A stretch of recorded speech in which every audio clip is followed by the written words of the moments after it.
Hello everyone, today we make our bi-monthly update about the Russian invasion of Ukraine. Sort of interesting dynamics are surfacing. We left with the end, sort of the Russian summer offensive and the fact that by pushing more, essentially there were more losses from both sides. We keep pointing out the unsustainability of this, and we were even prognosticating that, in fact, by mid-2026, Ukraine could have pretty serious recruitment issues based on the patterns that we're observing in the previous months. However, something that was predicted even before this unfolded, as often happens in military analysis, in ways that are not predictable, really, and that, in this sense, switch from, say, the failure in a political prognostic that, however, turned out paradoxically into the continuation of the same trend from a military point of view that we had also been pointing out repeatedly on Schwerpunkt. We will see now what this is about, especially towards the end. It's not because I want you to watch the entire video, because literally we have to talk about the general panoramics, internationally speaking, what goes on and what kind of perspective, because I think that this is also important. You can't find so many different proper analysis about the Russian invasion of Ukraine that delve into the depths of sort of all the various localities, actions, and so on, that, however, as we see, are also obviously bringing to the sum of sort of strategical quantities into a bigger picture. That is where people are more easily misled instead. I also, for some reason, that I don't use copyrighted images, or at least I use them, but the ones with Creative Commons license. That basically means that only Wikimedia provides you with very few other sort of Googleable, so to say, images are available, let alone sort of original and sort of in-depth interactive maps. I'm pretty sure that out there is something that by just asking the creators I could use. For example, even the Russian invasion of Ukraine Wiki English page provided up to literally last summer pretty sort of substantially detailed and acceptably updated imagery that I used also to make towards the latter part of the former videos of this series, like a focus on this or that sector of the front. We'll keep doing, but without relative image, as a matter of fact. But again, what is important here is more broadly conceptual, political, and requires a great capacity, yes, of analysis, but also of abstraction in order to carry that out while still being firmly anchored on sort of factual evidence. So let's get simply into the matter, right? I would like to point out, first of all, the general situation in the media, because the aforementioned misconceptions mostly stem for most people that truly have no clue about what the hell ever happened in the history of mankind regarding this war, that could easily be cured by sort of showing sort of the basics of that. First of all, this happened, I remember, for example, in June. It was by that point, the largest bombardment ever in Kiev, and we missed that because simply the US was bombing Iran with Israel, and all the media was basically silent on the major sort of also bloodshed that occurred in Kiev at the time. Similarly, and this is different because it happened in a longer period of time, in weeks, you realize that from the beginning of the year, mostly recent coverage of the Ukraine war has been relatively limited. I think, I speak from Europe, but I think in the United States, it's even more scarce on a regular basis. And this occurred largely due to the overshadowing international developments involving Trump, Venezuela, and Greenland. All topics that I'm not entirely sure we should be discussing per se, right? In my previous videos, I've always pointed out that I think the Trump's figure is overwhelmingly misunderstood, misportrayed more than else. There is something incredibly coherent actually in his behavior. Most people seem to take just an excuse to blame the evil despot, or starting to deal with this more like individual problems than what the situation really is, or what Trump is actually doing here and there. I think that what happened in Venezuela was perfect in many ways. It sort of did not lead necessarily in a broader political sense with that sort of limited, of course, military intervention, nor I think it should have been needed anything more, right? So it's the success is unfolding. We already see sort of the consequences, the greater Venezuelan alignment with the United States. The broader point is a matter mostly of showing Russia, China, Iran, and so on, that basically the time in which they could think they could do whatever they wanted, especially in the United States backyard, is over. It is valid for the world as a whole.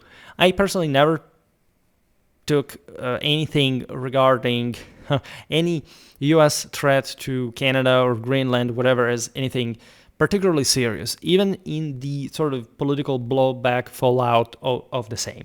First of all, we all know that the entire story that Greenland would be threatened or by external forces for which the U.S. should simply take over control of the same doesn't hold any strategic evidence. The Americans already control, with their own bases in that theater, the entire channels where Chinese, Russians, etc. could and would pass.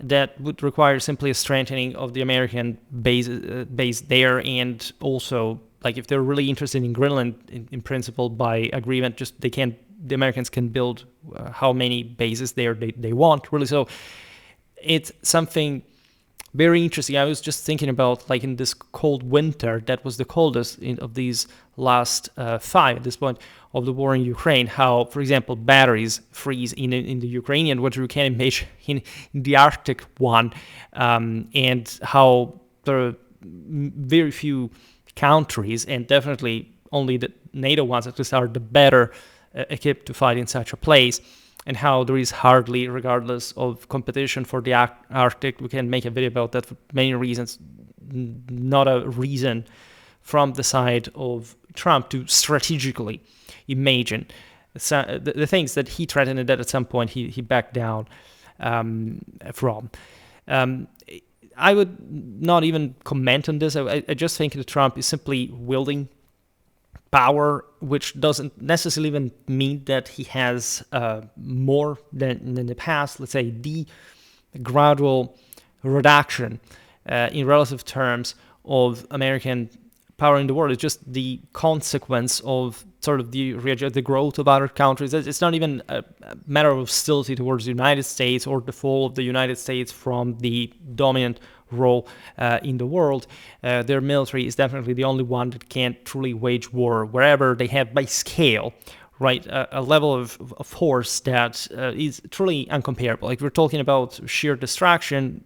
There is plenty of countries that can't basically create a vogue all across the world, even destroy it at large. But sort of strategizing is something very different. It seems to me that Trump is just showing, right, in different ways and towards different political direction, that he is all over the place simply because he can, right? And so passing from Venezuela to Greenland, from Iran all through these to Iran once again, we're waiting for some development that theater finally, which would be also proper, as a matter of fact, to school why inferior cultures do not have a right to self-determination, as a matter of fact.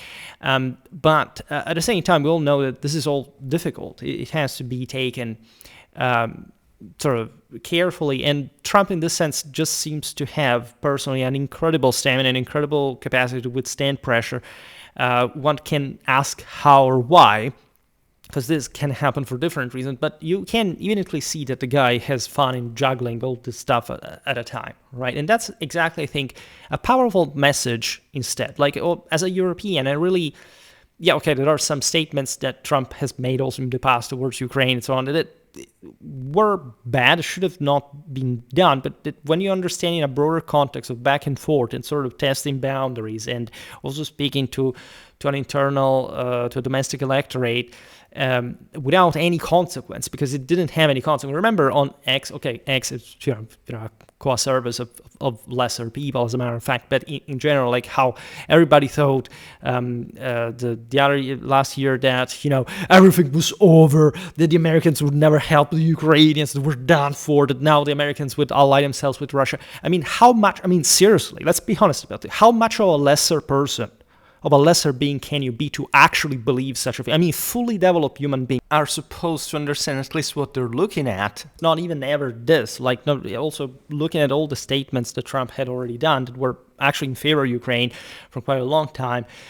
I honestly, as a European, detest this sense that exists in Europe toward, especially in among those countries that are also in part more militarily powerful, but anecdotally and sort of posturally speaking from the liberal side of the eye, which is never the same thing. You can't really say even that the most sort of progressive countries in Europe for some reason are merely sort of some liberal. This is also what you find in the United States as basically a no-brainer kind of state. There is this level of misinformation, right? But that doesn't make me realize really why anyone would actually treat like the threat to Greenland by Trump as anything serious, right? Formally, diplomatically, yes, you should you understand why you should, if not condemn, to say, okay, we disagree with this shouldn't happen, but there are at least some politicians in Europe that take this as the game that it is, that could and will actually lead to more Western integration, regardless of what is normally believed. Also because of the 2-1, right? If there is a broader threat to the West, allegedly, which actually in a broader sense does not exist, it's more like, again, a rise of certain actors that are not in good condition. Like China, demographically speaking, is blipped up, right? Russia, in many ways as well, because great part of Siberia is de facto Chinese at this point. There are adjustments that can be disastrous also for the rest of the world from an economical, financial point of view. There are definitely military threats, but it's not like the Western Bloc has been formally undermined or substantially depleted to the point that, oh my God, we're in a crisis, whatever. No, like as Europeans, we're rightly at this point taking matters in our own hands, which honestly is a bit of an American mistake, because if you have, again, any capacity whatsoever of controlling other people's, especially such, rich areas like the European ones, you should continue doing that. Like we understand crisis, costs, etc. This is normal in different times in history. We witness to this contraction of big universal powers after a moment of great expansion. But it's not Americanly convenient to let Europe go, right? This is the message that comes across. I'm really going back and forth between what I dislike in Europe and America, because it really speaks of a generalized, right, social-cultural collapse, if anything, of people. Like it's a massive internal reshifting of sort of moral control by the side of ever fewer, right, that fortunately are, again, sort of elevated from the rest of the masses that periodically in these times in history go down, and exclusively because of their own fault, as always.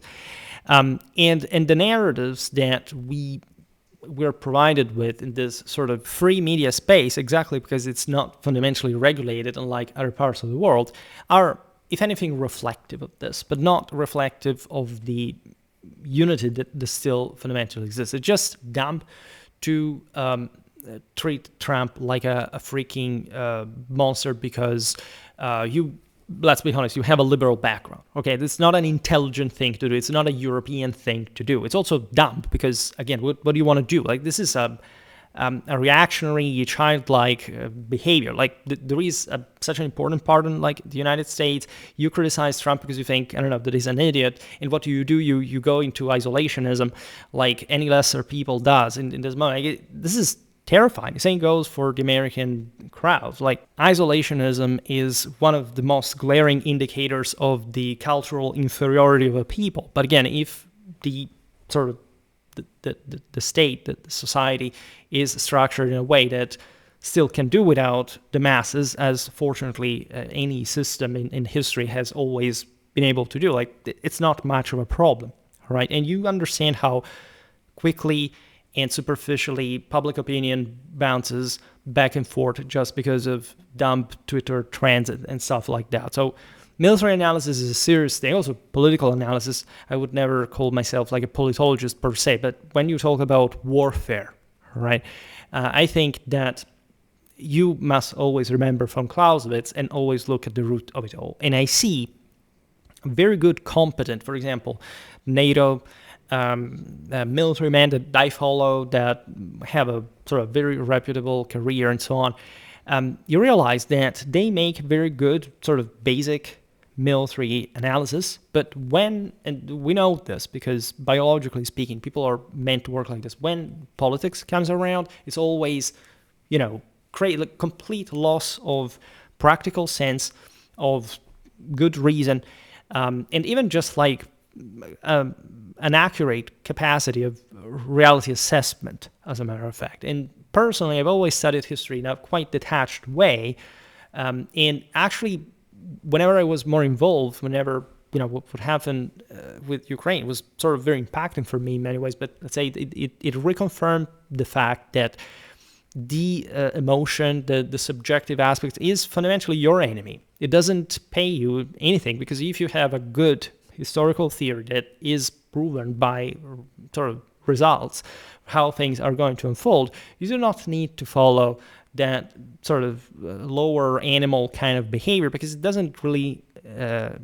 lead you anywhere. And we've seen it very well with the Russians since the beginning of the war. Remember that some episode from VK that was using at the time for other reasons, and the flooding comments of any kind of misportrayal of the West, let's kill these faggots, all this stuff, and look at what they are now. Like it's so unbelievably silly, right, to realize how weak and malleable a people is, right, and how war is the best test for seeing who is the superior and the inferior in many ways. And this is also actually explained by von Clausewitz, that explains it, especially for an offensive, you require much greater capacity to succeed than offensive. And if you don't have a true combination, sort of an harmonious, effective combination of political will, military gamble, so to say, and social support, you're going to miserably fail, right?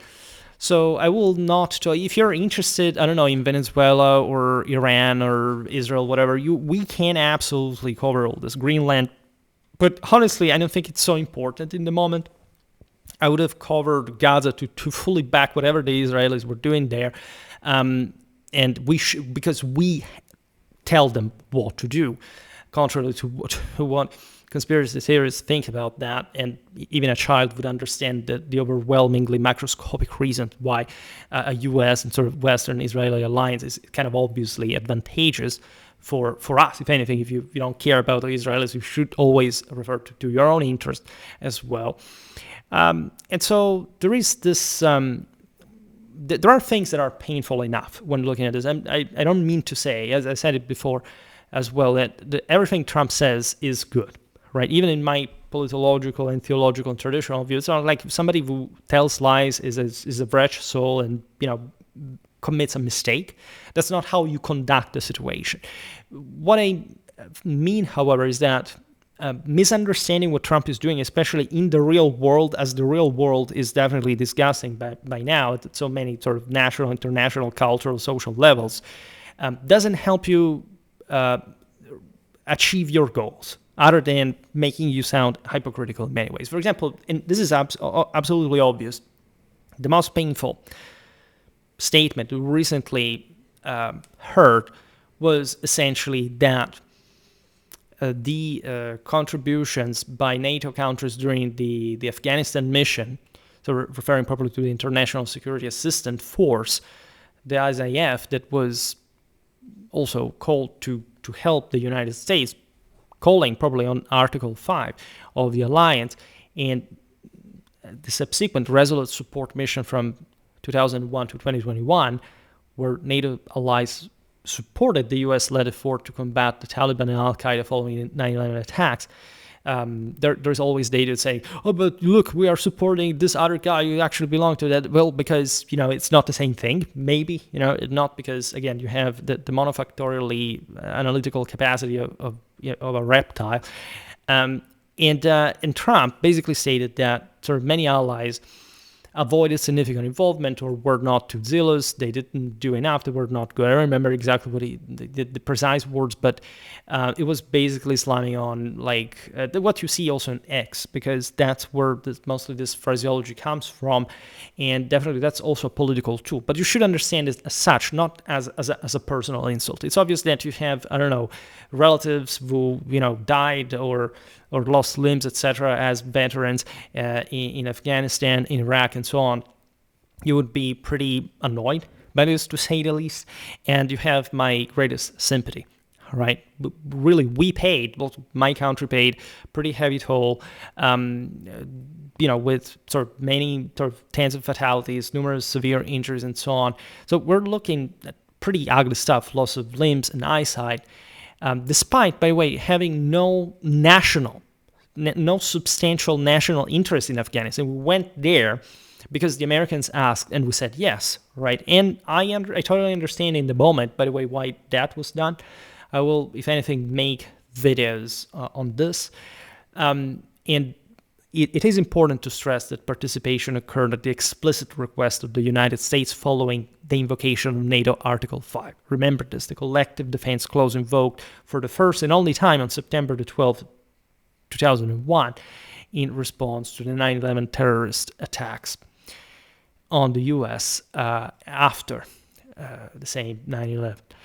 And in this sense, when every chief of state, in this case, should, even those who are particularly friendly with Trump, as they did, right, issue a measured but still negative reaction in their capacity as head of governments, because it's on those coffins that our flags were. All right, so it's pretty dumb from Trump to say this in absolute terms. You can think it's despicable, just coincidence with what was happening with Greenland. Danish forces in particular sustained the highest casualties relative to population size among NATO contributions. So you can understand how tragically ironic it is to have to send troops to Greenland, to telling them to shoot everything that attacks and so on. In a way, again, it's ridiculous, right? This should be taken as not even as a provocation, but just something that should have been habituated with Trump. Of course, if you follow just European media, you do not know anything about U.S. political commentaries, let alone like the proper conservative ones, the few of which have remained consistent with some objective and accurate information. What's the point? I mean, do what you have to do. Don't show emotion. Don't show resentment. It's so dumb, right? If you're truly superior, you do not act like that to begin with, right? What Trump is doing, aside from all the machinations behind this, further negotiations with different countries, there were, of course, whose attention was grabbed by Trump in all of this. And it will end up in more positive interaction, as the deal with the tariffs with the European Union also was all about sort of logistical chains, strategy, and not simply like trade per se. Truly, the ultimate point of this charade seems to be, if anything, stimulating European military expenses that, admittedly, as we'll see now, are pretty high already, or at least our industrial capacity has been kept relatively small, even though altogether as a mass, as a pretty big one that you can't really do without any other consideration. For example, the fact that, oh my God, the EU is irrelevant. The EU is the major problem from any other power on the globe, because there is literally no way to assail it in any fashion. Right, and any attempt has miserably shipwrecked, as we've seen in the last years. So if anything, you're somebody that you should make business with. Europe has definitely a protectionistic vocation, surely also a colonial one, where in many ways, if properly educated, capable of coming back big time, and pretty much everything that is being criticized about the EU. I mean, have you ever looked at what's the rate of Islamic immigrants in Russia? Do you have an idea of the rate, right? So all demographic issues, right? Again, with China, what will happen again also in some decade with India or Brazil, whatever? Do you think that that's something that, I don't know, Europeans are simply worse off in the moment? And again, I totally understand that there are problems, primarily illegal immigration. I'm absolutely pro remigration. I'm actually, even though sort of the higher I go, the more practical I become. But I'm definitely not a tolerant or welcoming person. But as you understand also from Schwerpunkt, there is a broader sense of objectivity, and especially of comparison, because everybody would like an ideal world in absolute terms, but also explaining what is happening in a dynamic sense from a historical point of view is something slightly different, and in fact largely different from what is usually portrayed. Mostly by, it's not even propaganda force, it's just, I think, truly, because one may think that it's just bots, right? Bot farms doing what we see all the time. That we are, as general population, we're relatively well immunized from that.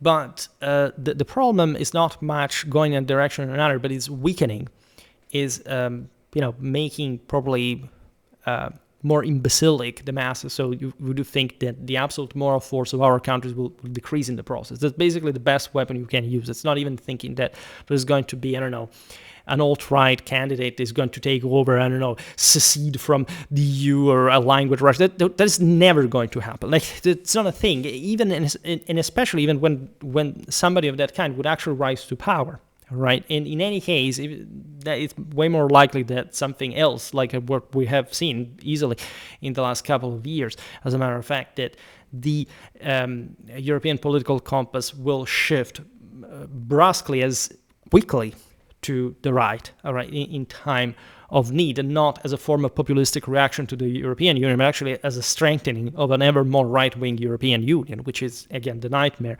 of all other sort of countries outside looking at this, right? But going back to Trump, again, I think it's a deep mistake to stick to brewing over resentment for the remarks that he preferred, especially if you are part of the military, right? There's the idea that, oh my God, America has undermined the trust of the allies, etc. For that matter, what Trump said in different circumstances, at least in this purely, Trump says one thing and then will say the opposite of that. And media focus usually only on one direction. And so even people in the military elites that are not necessarily the most sort of updated people in general, they don't have to be for that matter. If anything, they should just obey orders. Absolutely, would probably not, for example, attack Danish territory at some point. They would refuse themselves to do so, and you should also be mature enough to understand that. And surely, equally, like these militaries are absolutely right in observing that an American, this is also what many right political commenters, because Republicans are at large in in favor of continuity of what is still there, like American global hegemony, at least primacy and continuation of a truly imperial policy, to spend all these resources towards a tangible support toward Ukraine. Right. Last year, it was mostly like, okay, Trump had just arrived. He had to make this show and try with Putin. And their meeting was glacial, right? They didn't talk at all. It was terrible. They hated each other. There's absolutely no sympathy between the two, if not just in terms of political puppeteering and with one another, what they can spend for the reciprocal domestic audiences that naturally are also very different in very different circumstances. At this point, it's not like, I mean, Trump did send help, and in general, like there is a important support to Ukraine that has not been dwindling as it was, in the way it looked like in late summer, right? What we were talking about. But that definitely should be way more substantial to simply put an end to this war by sheer deterrence.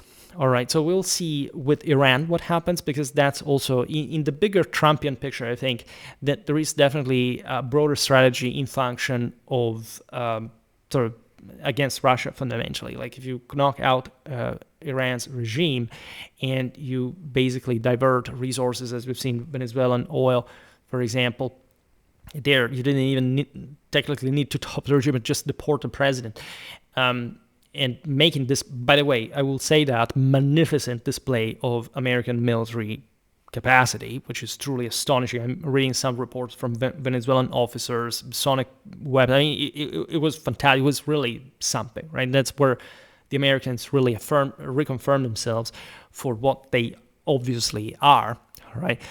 Against the amateurism of their counterparts. Some say, oh, well, you never talk about China about that. We'll talk about China, right? The problem with China is that nobody has seen them in action, right? So also the liberal hype towards whatever they stand on, whether it's just like because they're truly against the United States, they hope that China wins, or they think that the United States are not well prepared. The thing is much more complicated than it actually seems, even in terms probably of strategic assessment. Yes, we do know that the Chinese are powerful and that have been building up their military towards, the conquest of Taiwan. But that's not simply how wars are. Remember how people were saying, oh my God, Russia was the second military power in the world. Do you realize what happened there? All right, so predictability is, if we were able to foresee the future, we would live in a very different world, even were it just by a higher degree than we do today, right? So everybody needs to be calm in front of these things and sit down and observe and see how things unfold, because things unfold and people react. That's the whole point of war. Don't be Jomini, be von Clausewitz, all right? And maintain cool blood. The same goes for, again, all the servicemen and women of our armed forces that sort of feel their blood boil when they say that Europeans did not fight or die enough for the United States and that the Americans don't do anything, because at this point it's just the current trend. Trump is writing that also for reasons of domestic approval. You should, as an adult, you should understand the difference between the two levels, right? It turns out at this point the Danes are the most, of course, pissed. The British too, because the British definitely are the ones who feel, and rightly so, a greater feeling, a greater partnership with the United States, to the degree that other countries in Europe don't, for different reasons. We will not digress on that. And British that are historically sort of arch enemies of Russia, and that always look at continental European balance with great interest and concern. We'll talk more about British warfare also in contemporary era, because it's the proper duty of a military history-based channel. So the World Economic Forum in Davos, that has become this thing now of, look, there are the politicians, it's becoming more important than the G8 or something. Advisors including Friedrich Merz, I was joking about the former thing, but it's just like now the paradox that we look in the private things that are basically gaining sort of steam over even more conventional international institutions, but in this way. And advisors there, because that's how you participate, and look at Merz as the chancellor of Germany, had urged Ukrainian President Volodymyr Zelensky to delay discussion of utilizing roughly $800 billion in frozen Russian assets. You've seen what happened. Essentially, Europe was about to unlock that, to confiscate that in autumn, and then they said, okay, no, let's wait for that, because there is a drawback. And we will explain now how and why that is the case, which is not even a bad indicator. As a matter of fact, it means that in view, it's a factor, at least among many, that show that in European view, there is a sort of conviction that the war can end favorably for Ukraine. So meaning the survival of the state, not in its total integrity, but definitely with the loss of regions that are in any case lost in a broader sense, whether already conquered by the Russians or destroyed in general by the war. And that at the end of the day, this is the point of it all, like stopping the Russians rather than having the Ukrainians reconquer Crimea, whatever. I've always thought that that is in theory even possible, right? People who have this sense that wars are about there is a stronger guy that has to win. They don't understand how even a war is fought for that matter. Like, it's always possible at some point an army collapses and another takes over everything. All right, it's definitely understood that after 2023, Ukrainian capacities of counterattack are sort of pretty limited, but you cannot predict what can happen in the world politically, right? This is not about a fixed military that is there with no other factor around. This can be true for the Ukrainians as well, as a matter of fact. So that's why there is a war, and that's why also we don't see much of an end to that. But as we will see now better, there is a sense of winding down. And so, that those $800 billion would come from central bank reserves and other holdings frozen by Western countries since 2022 because of Russian behavior. And basically at Davos, Zelensky was asked by the West not to talk much about this, and so not to complain about it, right? And as we all understand, both sides have their own reason for doing so. Europeans, because again, they're pursuing a specific game here that is bigger also than the one that Ukraine can handle outside of the battlefield. That is very important as well. And obviously Zelensky would ask otherwise, and it's completely understandable, perfectly fine, because that money was also to be unlocked for post-war reconstruction, right? And the idea is that he wouldn't have basically to talk about this and not to therefore embarrass the Europeans in front of the fact that, again, Ukrainians are dying because of the Russians, that we don't even confiscate Russian assets. They are frozen anyway. Instead, Davos's agenda was dominated by the Trump-related controversies and the Greenland issue, which, again, in my opinion, it's really so funny, right? It's ridiculous, right? Including, I must say, that all the same reaction of troops sent there, Germany not understanding what it was doing, all this serious, oh my God, now democracy is at risk, what Trump will do, oh my God. Like, actual people actually believe in this. This is absolutely incredible. And it's not even saying, even in this field, everything is possible to the degree that Trump really wants Greenland for some reason, or just even for a symbolical standpoint. It's not the point. The point is that we're still behaving as if suddenly Trump became a threat to the West or to democracy or whatever. Right, I will not even pronounce myself on ice, and people are getting shot. If you resist to public authority, you find yourself in that situation, and you get into that mess. I mean, it just means that you're too weak. You sound weak, scared, and pathetic. And even when you get shot, that's how you will be remembered as. So it's absolutely ridiculous that there are people who equate these things to fascistic terror bands or all this stuff. I would really like sound, and they know they're lying. It's a feministic degeneracy, right, of large swathes of the American population, of course, that should be really sent back to, 1930s Germany, Italy, Japan, or the Soviet Union for that matter, and see what living in a I don't like the term democratic, as you know, because I don't think it's historically accurate to describe our institutional systems for the better, as a matter of fact. But truly what they think, at least it would be is an undemocratic thing. But hey, they think that the Soviet Union maybe was better. We should really send them to the gulags, as a matter of fact. In a pretty lengthy statement, Trump, very lengthy, like we're talking, I think it was more than an hour, I didn't watch it.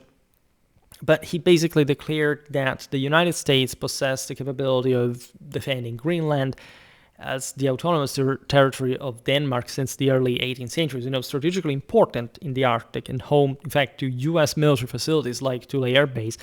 that is exactly the one that we're hinting at before, against potential aggression of these mighty powers that are just a step away to set their flags on it. That's NATO territory. If that's something, anything of this happens, there is a massive escalation. There's true risk for World War III. None of these powers have any interest in the moment strategically in doing any of that. So it's ridiculous, but it's even more ridiculous that there are people who are now, the entire Davos thing was dominated by Trump and Greenland. It's ridiculous, all right? It's truly ridiculous. Right, considering what was happening in Ukraine, as a matter of fact, the potential that we have in Iran, or the fact that the Israelis didn't finish the work in Gaza, also because of Islamist and communist protests in the West, this may even be good, again, to distract people, especially from sort of the rampant Judenhass and all this kind of stuff. But in general, again, you should even be to feel good about this, because if they're talking about this BS, such as Greenland, you can easily see that at least we're not in such a bad situation, telling the truth, overall. There can be much worse, right? And the other thing that Trump said, of course, that he has considerably less confidence that the other roughly 30 NATO members states would fulfill equivalent obligations in comparable scenarios. Like even the ones that we articulated before, Afghanistan. That's where he brought up this aspect, that is to say, okay, like basic, and in the wake, if you are on X of all the bot farms stating, oh my God, look, the Europeans are weak, the Americans are, definitely, I will not even comment on this, because frankly, it seems even more ridiculous to even take seriously the thing enough to give it an answer. And this is not a passive-aggressive statement. Trump is sort of a source of positive amusement most of the times from my side. Other things makes me feel like face-palming, but I know it's in the moment he does that, and then he will do something completely different. So it doesn't bother me in that sense. You must grow up and accept this, because if you can't see how sort of truly weak the reaction to this is compared to a person who can afford to do that with American power, then you are truly the weaker one. All right. And in many ways, we have largely been depending on the Americans from a military point of view, with also all the other advantages of the case, which is also the reason why our militaries cannot be dislodged or threatened or in any realistic sense nowadays, which is definitely not what happens to alleged slaves or serfs of the Americans, or all this kind of fascio-communist nonsense that you always hear among the filthier strata of the population. Now, this formulation was viewed as, of course, also a direct assault on the principle of collective defense. That's what people have been mostly, the more intellectually elevated critics have said. Basically, if you threaten like the territorial integrity and sovereignty of a NATO member, you're basically, like in this case for Danish territory, this basically destroys trust among allies, right? Because between allies, we shouldn't do this stuff. And this would be the case if Trump truly attacked Greenland. At that point, that would be really a problem, right? But presuming that we are at this point in such a great divergence with the United States in any meaningful political, strategical, behind-the-scene global direction, seems to me very silly, right? Tariffs are disliked by Americans, if anything, because they're the ones who pay for it. In any case, they're paying for it by themselves, and they're not happy. You can't sort of speak of all economic policy that you want. This is not much the point, but you cannot even understand that Trump does ride that wave of isolationism towards a direction that, especially domestically, does seem to be particularly, at least, fueling further that mentality against the majority of Americans at that point. But internationally, it doesn't seem that he is an isolationist at all. Actually, he's one of the most brilliantly active and imperial seeking kind of American presidents in a very, very long time. And in my opinion, he's fundamentally doing well in this field. We just need him to go full circle with Russia, for which he has time. Now we will see what happens with the midterms, etc., because Democrats are actually regaining a lot of votes. This was actually a contested election. It wasn't simply a swift landslide or whatever, as you know, for Trump himself.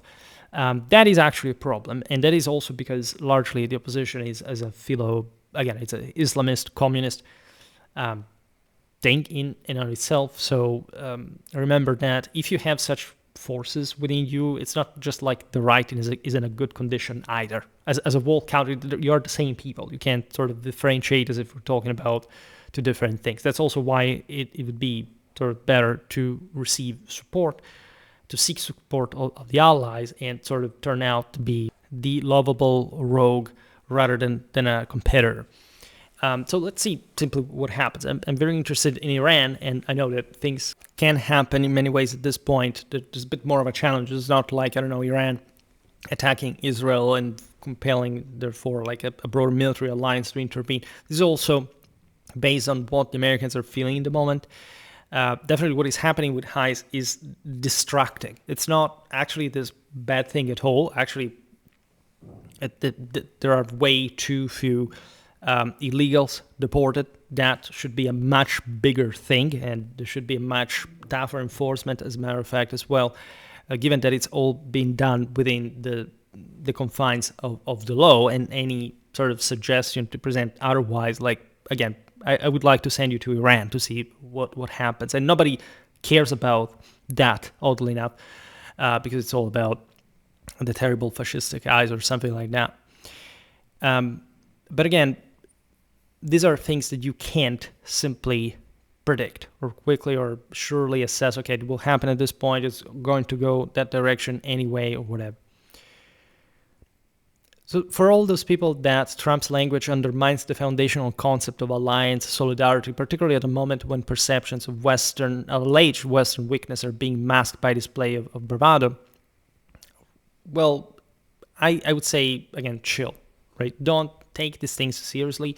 Maintain a critical eye of anything. At this point, I think if you're an adult person, you should be habituated to this. If you're truly interested in international politics, if you're interested in military analysis, if you've studied strategy, if you're even part of it, you should be able to understand that this is, it happens so many other times. There are so much worse and serious things that happened in the past. How is this anything that is actively, compared to all what can happen and will happen, be the greater problem all in all, right? It would take even just a minimal event of some escalatory nature to immediately reconsolidate Western compaction, at least in the eyes of those that thought that we are a galaxy away, why we haven't actually and factually been ever more entwined, historically speaking, right? You can absolutely argue that authentic strength does not require verbal threats, but what Trump is doing is something very different from mere threat, right? It's more like a form of weird negotiation based on shock effect and provocation, of sort of vanity cult, and at the same time like sheer taste for gamble and having fun and testing boundaries. Like, if you haven't understood that, again, you're missing all the opportunities with Trump there as well. And that is what I find to be particularly undermining from a political and strategical point of view. There's also another aspect from Davos, that is Zelensky's address being blunt and forceful, evoking comparisons to the repetitive and changing day depicted in the film Groundhog Day as a metaphor for Europe's recent sort of international stagnation, right? And some observers interpreted the speech as displaying sufficient gratitude in light of prior assistance exceeding $200 billion overall, with Europe providing substantial economic funding and military equipment, including virtually all available systems, from high-quality modern items down to older stockpiles, right? There, as always, it's the Americans who should put more, simply because they have more, and it actually would cost them very few. Also because they're a very rich country, and in relative terms, you will truly undermine, in that sense, that is what will undermine European trust. The fact that you can't see what is happening. And by the way, the notion that Trump is simply carving out some sphere of influence by doing whatever he wants in Eastern Europe. It's not true, right? It's not true not because of Trump, but because of what the entire United States are structured as, right? As a global power, what their strategic interests are, what kind of, again, primarily their political goals are to begin with. And of course, Trump kept supporting Ukraine, albeit at this point still mostly seeing, in my opinion, what the hell was going on to begin with, because also, the Europeans themselves were saying, okay, well, if things really go worse after this bloodbath, we may ourselves withhold some actual amount of help and so on. This is unfortunately a law of war. A state that can't defend itself at that point is preferentially taken over by the same allies than, let's say, left being taken by the enemy. This is not the case of Ukraine at the moment. And even if it sounds very cynical, this is simply something that produces itself in those circumstances were to happen. But here at Davos, you have to understand Zelensky in any case. I mean, what do you expect him to say?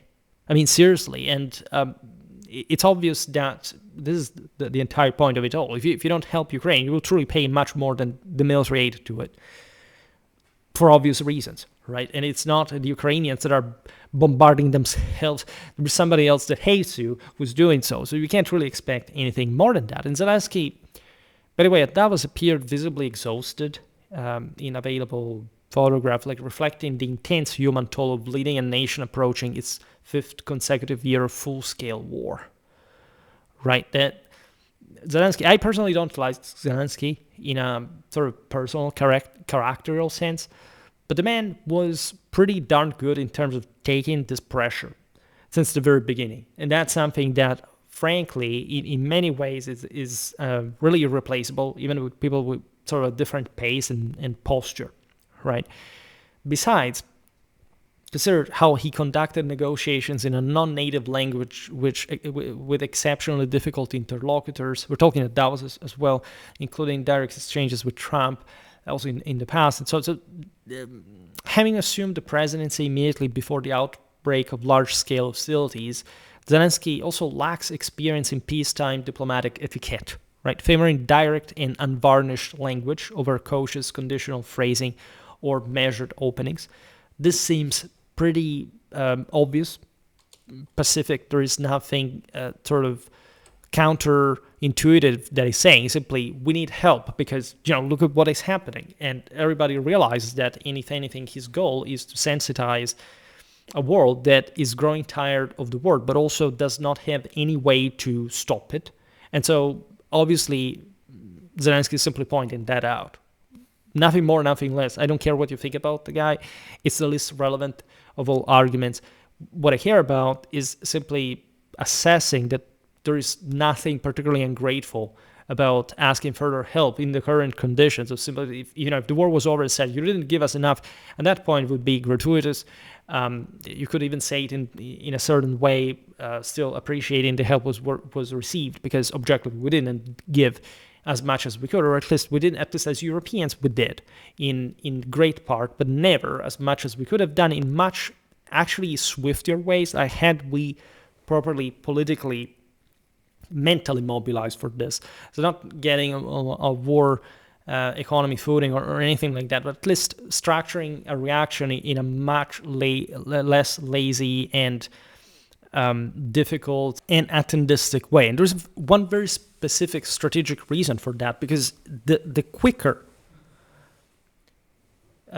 you would have harmed Ukraine, the more effective the military response on the field would have been. Remember how long it took just to start sending artillery pieces, not even ammo, and the whole thing, and then with tanks, etc. Everything could have been done in the moment, and it would have saved us a much greater amount of military aid that we had to eventually put together later because of all the defects of the situation, right? Imagine how the 2022 autumn counteroffensive could have looked like had we started supplying Ukrainians with more artillery shells right off the bat, not waiting months before doing that. It would have saved, you can say, given the grueling rhythm of the war at that point, so much time and lives and more. And this is all a cost. And in any case, somebody's paying.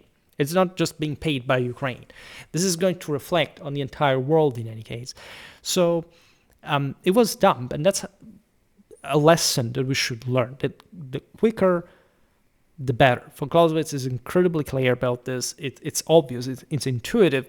But people can't add that up because they just think it's economy. Like everybody was, oh my God, we're doomed. Economy is collapsing. We will not have gas, whatever.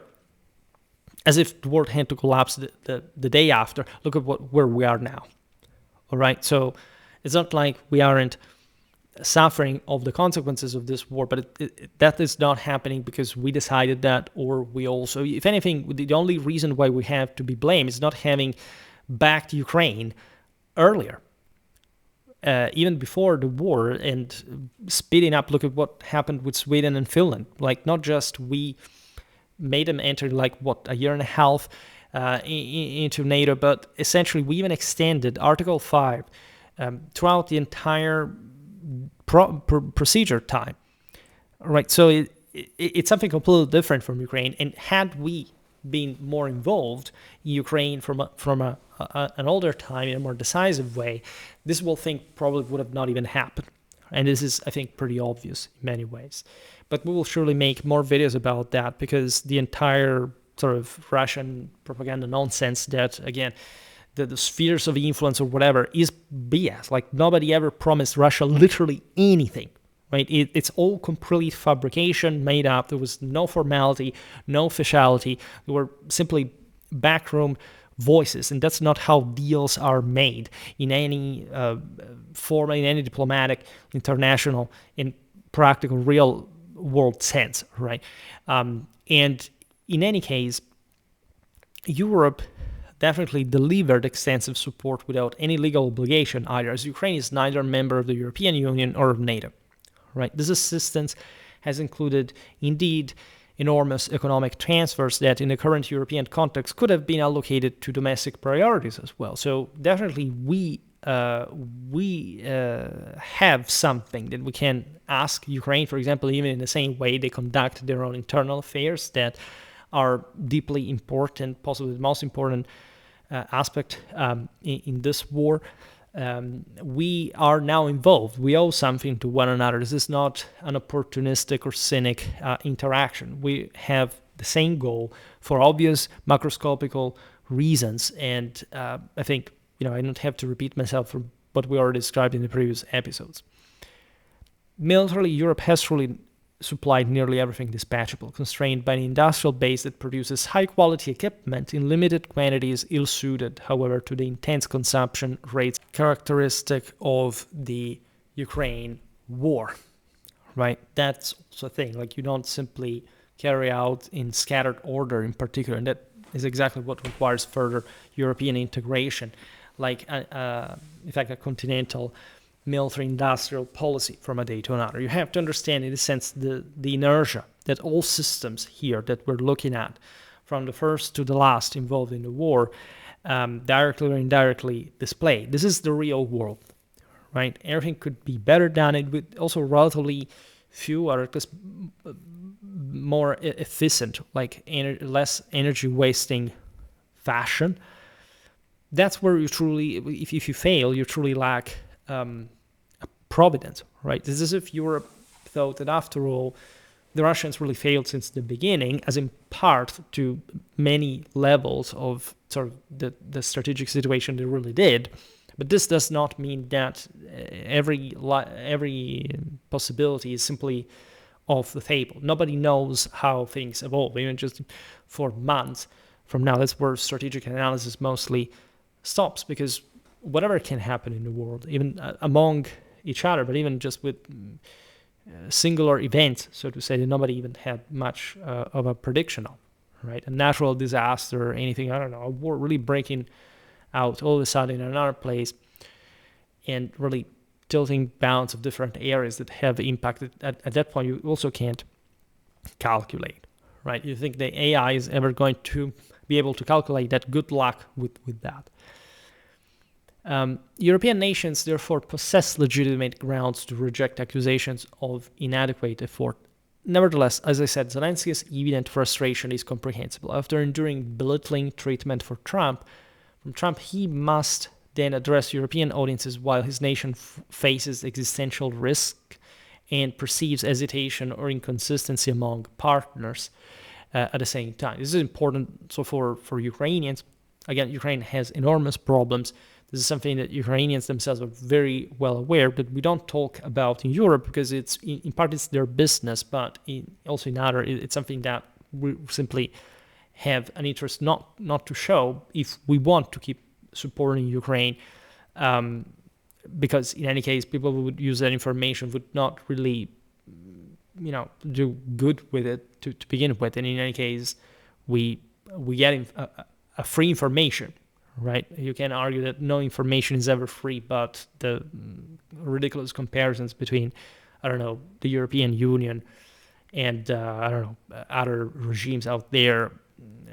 Apparently our thing is that we go to jail because we are impolite on social media. I don't know where I come from. Nobody has ever heard anything like this, not even from what happens in the UK. And by the way, in any legislation, I don't know what even the many other cases, there is also policy evidently behind that. It's not mere clean application of law. There is also some direction. If you go out there, like on YouTube, you threaten people saying, "I will go out there, kill these people." That's a crime. All right, it's a crime everywhere. It's a crime in the United States. In every civilized country, you can't simply go out there and think that what you say does not have consequences, that you do not own responsibility. Freedom of speech stands in your possibility of speaking, not in the fact that you can literally say or do whatever you want. Right? I can't believe I have to explain this to anyone, as a matter of fact. Interestingly enough, Kirill Budanov, head of Ukraine's Defense Intelligence Directorate, the HUR, the military intelligence agency, by the way, publicly stated that any realistic peace process requires direct negotiations with Russia. Right? Now, there are some people who are outraged by that. How? Right? This was admittedly a statement he made in Ukrainian for his own people.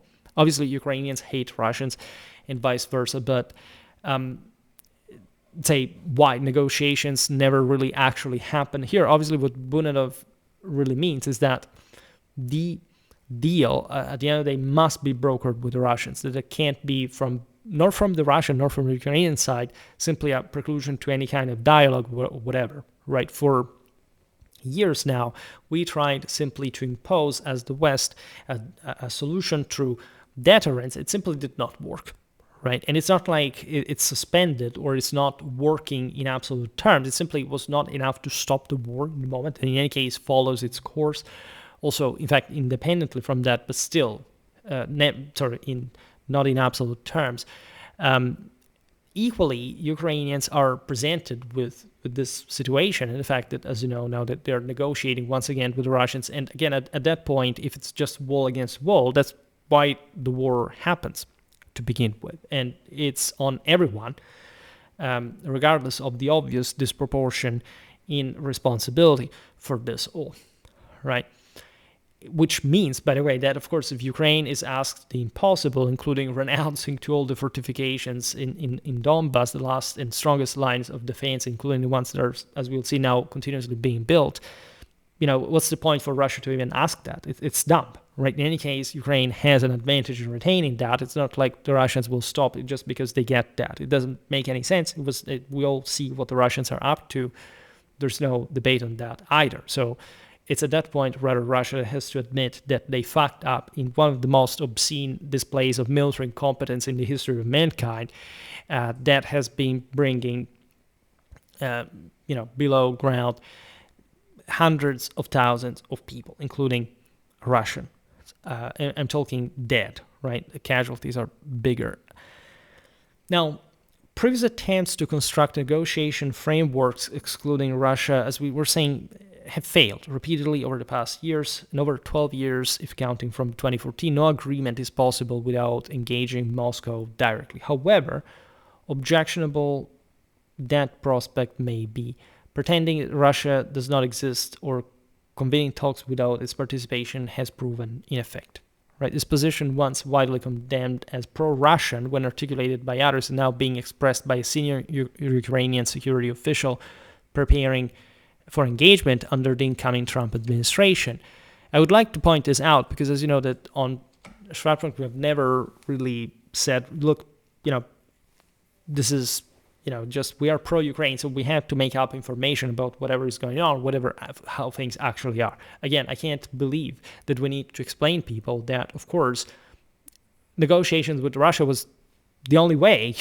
A war how do you? There is not a war historically that simply ended just without a form of negotiation. And so, between the fighters, in any case, again, this can happen in different ways. Of course, you could think that others have to mediate, that Trump, as we've seen, would be in between, and so on. That's actually the most interesting aspect of the story, because at this point you have to see how Trump would, again, catch ball once again after likely also these negotiations between Russia and Ukraine will fail, at least in the moment. Right, and that's an answer that he has to give as the bigger player in the game.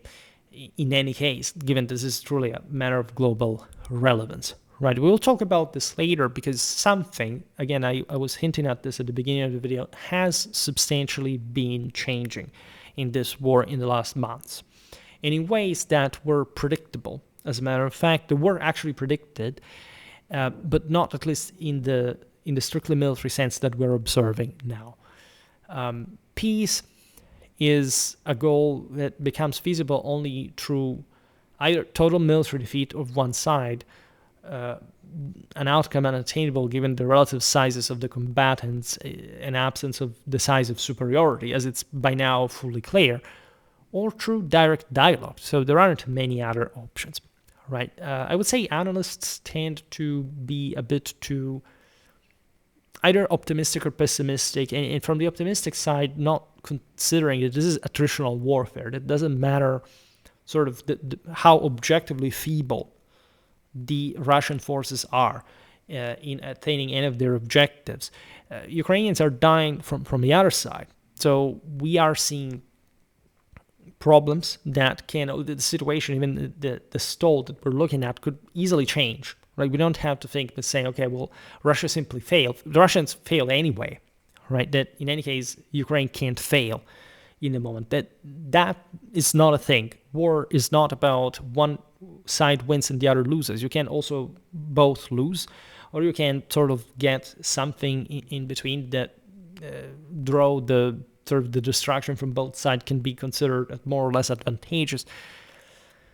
Neither party can impose terms without the involvement of the other in any case. Tactical successes continue, by the way, on both sides, because there are also some partial Ukrainian counteroffensives that, again, have always been a thing. There is obviously a sinusoidal back and forth offensive, counteroffensive, a balance that is shifting regularly. No side possesses the capacity to exclude the adversary entirely, however. And this is likely never going to be the case in this war, for that matter. So one would say, what do you prognosticate for 2026? Well, it seems, as we'll see now, that the war will likely continue.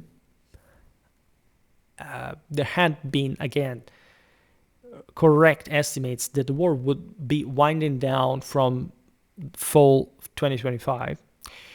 What we see now is that the war is continuing, but potentially, we'll try to understand better what it means this, at a reduced tempo, as both belligerents prioritize minimizing infantry casualties in particular, which, as we'll see now, is probably the single most striking aspect of the war. I mean, a person saying, okay, yes, we want to minimize casualties, everybody understands it, but what does it mean in fighting in a war?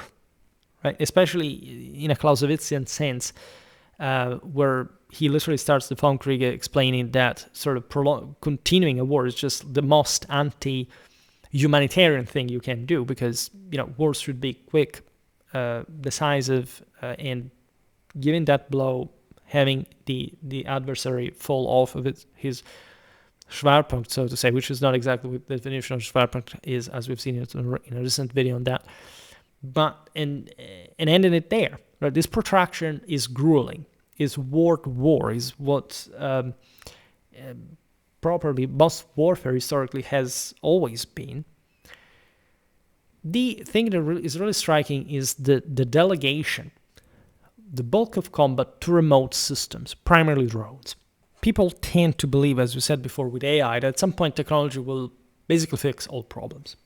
We're not there, all right? We've been looking at the first part of this video at all the intrinsic limits, economical, etc. Where do you think drones come from, right? It's just true that drones can individually be enough forces to create some sort of stall, right? Or at least a situation where no side has a decisive edge. There's a cost that you can't sustain even that production. And at the end of the day, this production is not merely one of production of drones, like to say, okay, well, we're simply distancing people from the battlefield. This requires an important conceptual awareness in the history of the art of war. It's not that, I don't know, because we started shooting at one another as opposed to stabbing each other, warfare became less violent, or in that sense, the person who wanted to shoot at the enemy from the distance by being safer would actually be safer, right? People are going to be killed in this way. But there is a deeper sort of, or at least for what we see in the moment, a higher point. It is actually the more Clausewitzian of all, meaning why does this shift occur? We know that there is not a military logic that inherently goes on, at least properly a war waging that has no objective or that is simply continuous as with a head of its own. If both sides are manifesting as they are, because as a matter of fact, if you read Russian military blogs, you will see the same, that this increase in drones is explicitly sought after two spare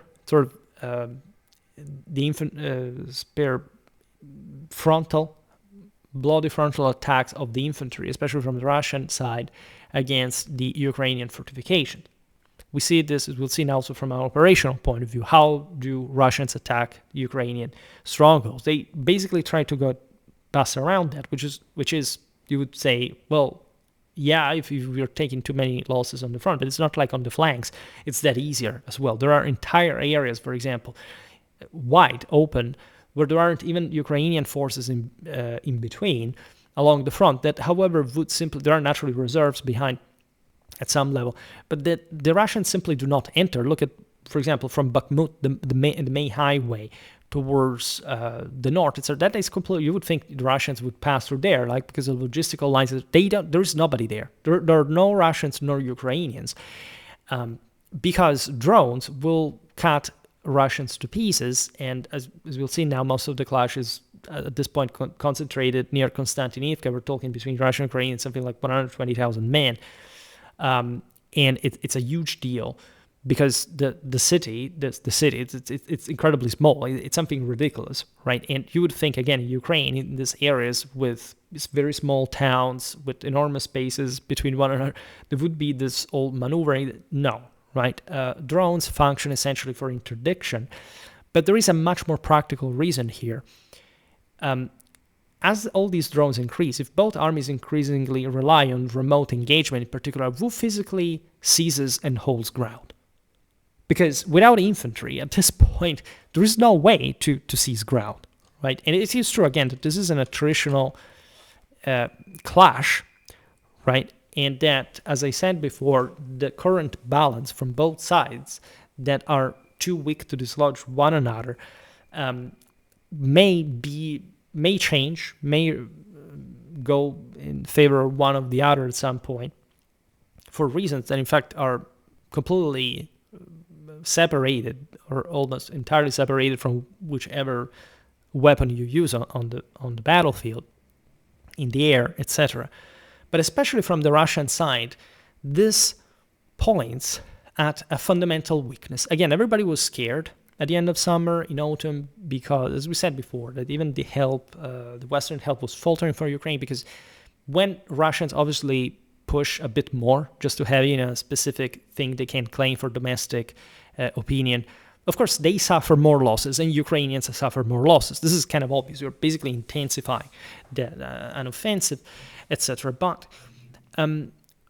as we've seen, also the costs, the human costs for both of them in a strictly military sense are unsustainable, right? This is not something that can protract itself forever, not in the sense that at some point one side will simply crack and the entire line would fall and everything will go downhill from there. That is possible.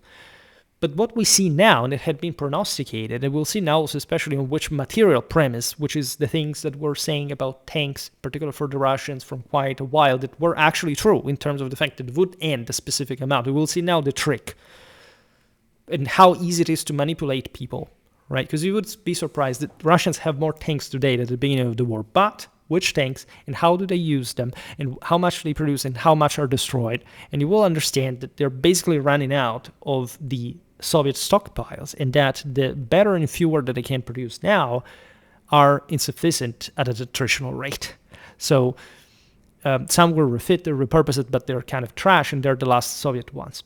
We're talking few thousands, and that's amazing, right? The idea is that some better informed, I would say, because I was talking about this by spring, if you remember, analysts, also not the open ones you can find, had voices from certain people would say that the war would start winding down by autumn. And this is exactly what has been happening in terms of intensity. It's obvious that for an offensive to wind down means that they are losing wars. All right, they just don't have the capacity to simply dislodge. Right, Russia's originally declared objectives: demilitarization of Ukraine, the so-called denazification, regime change, and blocking NATO expansion, have largely produced contrary results. All right, this is undeniable. Right, if you deny this, you're simply an imbecile. This is beyond any kind of level of actual analysis. This is simply treating people for what they are, and we have to be straightforwardly honest about the whole thing. Right, Ukraine has become the most heavily militarized country in Europe. The quote-unquote denazification narrative served as ideological justification, and in reality, the actual political extremist elements within not just the Ukrainian, but also the Russian side dramatically expanded, involving thousands of combat experience at this point, heavily armed individuals rather than marginal groups, like when they were shooting at each other in Donbass before 2022, and where things had also been largely winding down, regardless of what you have been told that, NATO was preparing and all this kind of sort of things for the mentally deficient.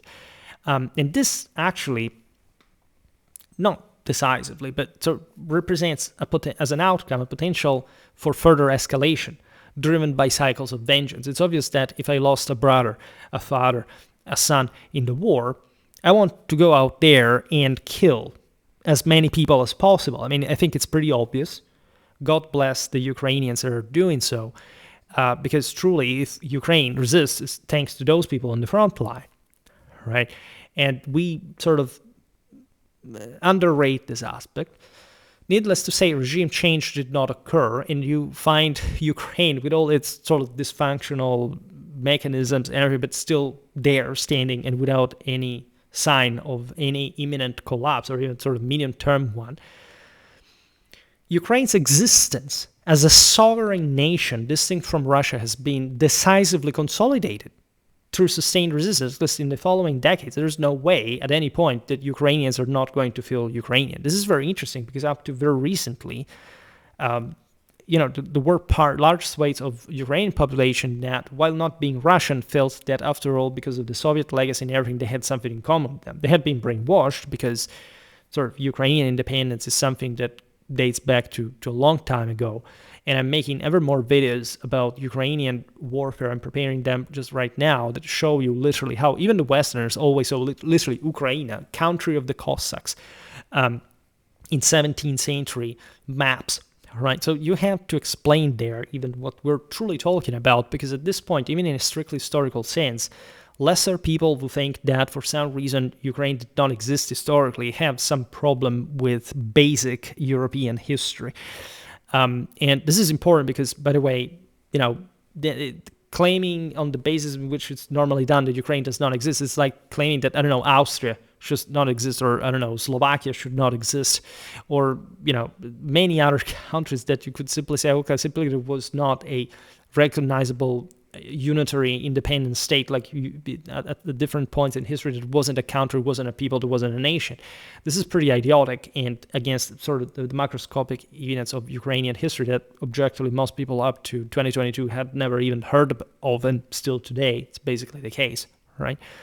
Think about, I want to make a video about Mannerheim, for that matter, Finnish national consolidation following independence after World War I, and the Winter War in particular, right? So that is something which you can appreciate even among peoples like the Finns that were debatably actually more nationally nucleated than the Ukrainians, right? We tend to sort of give for granted things that truly aren't historically, and if things take a course, you also have to be able to historically explain why that is the case, right? So the war's most certain long-term outcome at this point is Ukraine's enduring status as an independent and distinct entity from Russia, even if territorial adjustments occur, because it's obvious that, Ukraine will very unlikely regain a substantial amount of the territories that has, especially like the greatest strategic interest in, right? Great parts of Donbass are completely irrelevant at this point to Ukraine, differently from Crimea, but the capacity of seizing that, as we were saying before, regardless of the fact that truly everything is possible, and not because you have to flip the cards, but because simply collapses can happen, regime change, you never know what happens, right? If an army gives way for whichever reason, things can happen. After all, Ukrainians show with their own counteroffensives that they can't even sort of sit on Russian soil for much longer than the Russians will claim that the matter will be settled, as we've seen in Kursk, and they're all viable, not much strategies, but politically ended displays that surely had their relevance. Mere survival against invasion suffices to validate national existence. It would be a great thing for Putin, even just for Ukraine to become a failed state. Well, this is not going to happen, if anything, also because we are continuously backing Ukraine also from a financial point of view to work as a state and spurring reforms and pressuring them, even bullying them into, for example, making some political changes that absolutely are in everybody's interest, broadly speaking. The intensity and duration of Russian military effort against Ukraine confirms Ukrainian otherness in the clearest possible terms. The Russians failed in the biggest thing that they thought they could at some point, as always, create fabrications, lies, and it's lying as a single national identity. Ukraine is not Russia, and it's not going to be. All right, it's that simple as it is, and there is nothing at this point that Russia has any political military capacity to invert. All right, many Ukrainians, for example, who identify strongly as Russian, joined Russian or separatist formations early in the war, and actually were killed in pretty large numbers.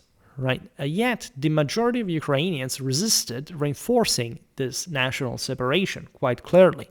If we look at the Russian strategic aims of this war, everything remains unfulfilled. NATO expanded through Finland and Sweden's succession, prompted by Russia's 22 invasion, with Finland joining in April 2023 and Sweden in March 2024, ending their long-standing policies of military non-alignment, by the way, that also are historically heavy. European rearmament accelerated. Russia grew economically dependent on China, reversing historical junior partner dynamics, with Beijing now dictating terms in energy and commodity markets. Sanctions endure. Russian influence decline in Syria, Armenia, Venezuela, and elsewhere, and economic costs are enormous. Right. So what is Russia actually getting from this? Still nothing. Right. The Pentagon's recently released defense strategy classifying Russia as a manageable competitor despite its nuclear arsenal and combat-hardened military. And this is, by eyeballing the entire situation as military analysts, really obvious. This also naturally conferred the Russians an extensive practical experience. Russia has demonstrated willingness to endure prolonged sacrifice on issues it deems vital, preserving leverage through raw material exports that Europe will eventually require, compelling medium to long-term re-engagement despite current sanctions imposed primarily by the West and close allies. Much of the global South regards the war as an internal European matter, as a matter of fact. So that is also an interesting aspect of the story, and as painful as it sounds, remember what Boranov was saying, that is also like what a Ukrainian says for Ukrainians. Remember that we have, in any case, as this war winds down, also the enormous tragedy of it all cannot really overshadow the fact that at some point this thing has to go back to something looking like normal. That obviously will never be for anyone who lost the unimaginable in this war. But in this sense, this is true also for the Russians that are suffering in a ridiculous way for an equally ridiculous gain. So essentially pieces of dirt, right? No collapse of the Ukrainian armed forces materialized either in 2024, 2025. This prevented Putin from presenting meaningful concessions to his domestic audience after earlier promises. Remember how it started. Let's leave aside, we will get to Kyiv in 3 days. We will conquer them in a few weeks and all that stuff. Here we're properly, it's not Russians do not know what's going on, right? The problem about them is that they're so trained to obey that they don't really even see the point. They know it's wrong and bad, but they still green light it because they don't literally have any other thing to do with their existence.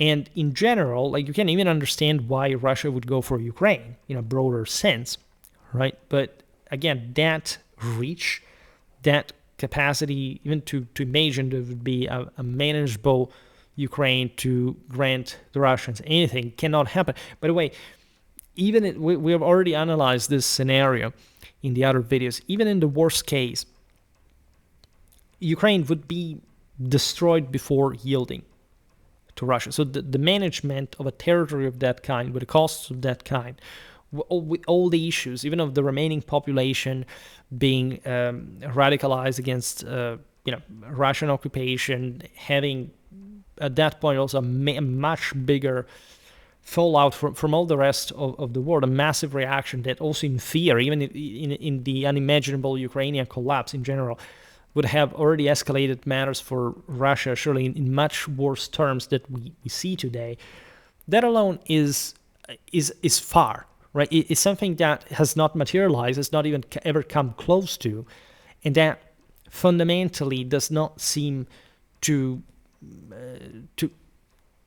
move to inspire any further commitment to this. I calculated myself that basically by say up to 2024, fall 2024, say going on and seeing what would happen was kind of understandable. And still today you can see how too much is at stake, evidently, for the Russian regime rather than establishment per se.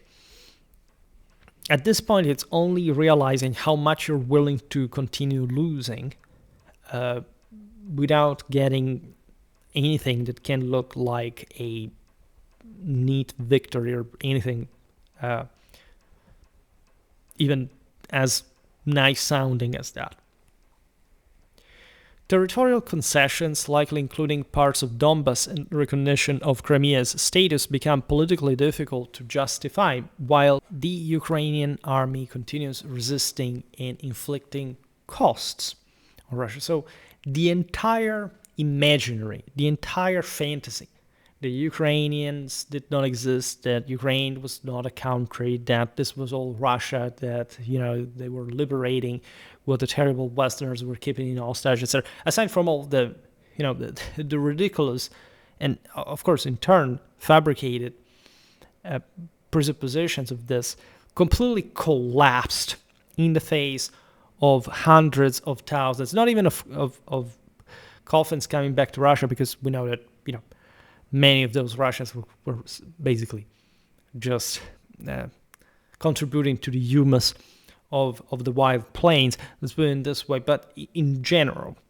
right, it's something completely outside even of simple Russian rhetoric. In fact, you don't understand, as we were talking about before, even if you want to slow down in terms of infantry losses, we will get to this now. What's the goal here? At that point, like, stop fighting. You're just basically acidly trying to sting Ukrainians by bombarding their civilians, and then what? Allowing Ukraine to strengthen in any case, because you don't have the capacity to destroy the country. And even through that, and the more you do that, in any case, the more this escalates into something more economical, mechanical, that the West is going to win anyway. So it seems like the Russians at this point are exhausted in a deeper sense that we don't understand from a moral standpoint, right? We can look at production and numbers of material stuff, but you don't get how sort of frustrating, demotivating, invalidating, undermining such reality is to anyone who went fighting there. On a background nobody can unsee anymore. Without even talking, I will not do this in this video, about all the social ramification of this at home. I mean, all these people who are coming back from Ukraine are not just broken largely, but they have seen things that have told them pretty clearly what the situation is. So you can't hide that, right? Everybody kind of knows this already. That's not why the Russians are fighting per se, but the motivation from those who were meant to spearhead also Russia in a broader sense, like young males tempered by war and all this stuff, is the result that you see: a total disaster of incompetence, underperformance, incapacity, reduction of sort of operational units, like to something that it has to be so small because bigger formations can't properly be run anymore. We will talk about this, also about tanks production and the abysmal performance, if anything, of armored capacity against drones in any case. And that served to advance. You need armored forces, mechanized brigades, and that they're all underperforming, and you need human waves, again, that are trying at this point to avoid any frontal assault, which is, again, also putting them in a more difficult situation anyway. We explained this in von Clausewitz, how and why. Like, outflanking maneuvers are good if you can pin the enemy down with certain forces, and that is still requiring frontal engagements that still Russians are shying away ever more from, right? But we'll see this better later. In general, Putin cannot extract strategic concessions such as sanctions relief, restored sphere of influence from Europe or the United States, given the maximalist demands that he had prospected. And the ones that he, in theory, against the West has always maintained, is always this kind of snarky thing: we're not interested in talking with you, now Europe does not exist. All this kind of denial, because, again, the idea is if that this is part of Russian doctrine. If you ever step down minimally, you fail, basically, in their view. You have to exploit anything possible. Even the situation is completely desperate, it doesn't make any sense. Lying till the end, lying till the last, all right? And tactically, because we have seen tactical successes of the Russians as well, but aside from, again, the overall volume, cost, etc., the question is, what kind of strategic goals does this materialize into? Right, incremental gains definitely remain the only realistic, not even real, prospect to justify or to motivate, if anything, any continuation of the war, of the Russian offensive, the Russian invasion of another country. So it's something that they actively have to pull off, and that obviously from the offensive side requires much greater effort.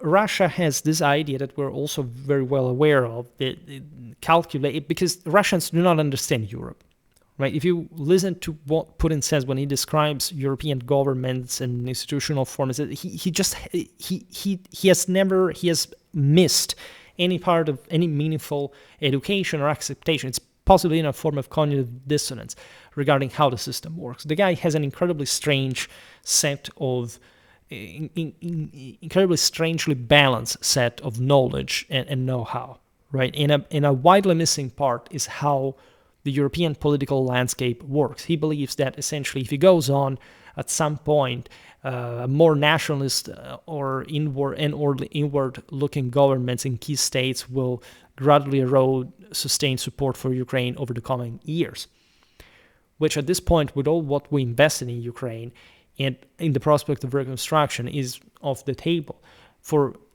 any kind of government that would rise to power. Because it's not like people like to think, unfortunately, in anti-traditional terms, that there are a set of parties that just believe that, and if that guy goes to power, that's how eventually the thing will be run, right? It's so obvious, especially the most extremistic groups are the most clueless, the least experienced, the ones that actually are much easier to, much weaker, first of all, that remain around the less. And then in any case, attract widespread outrage once they sort of try to, not to do what they want to do, but simply doing what they can because they don't know how to govern to begin with. So it's sufficient, as we were saying before, that there is, say, a more right-wing force that is absolutely European-centered and that objectively, like God has mandated to Europeans, wants to rule the rest of the world. I think it's pretty obvious goal of Europe. I mean, this is pretty obvious. You can argue that Schwerpunkt is part of a broader movement of people of our generation that realize this is objectively the only purpose of European existence, world domination. And Russia remains prepared to accept ongoing losses, but in fact, while we're not losing even a soldier from our side and keeping to produce arms and to provide money to Ukraine.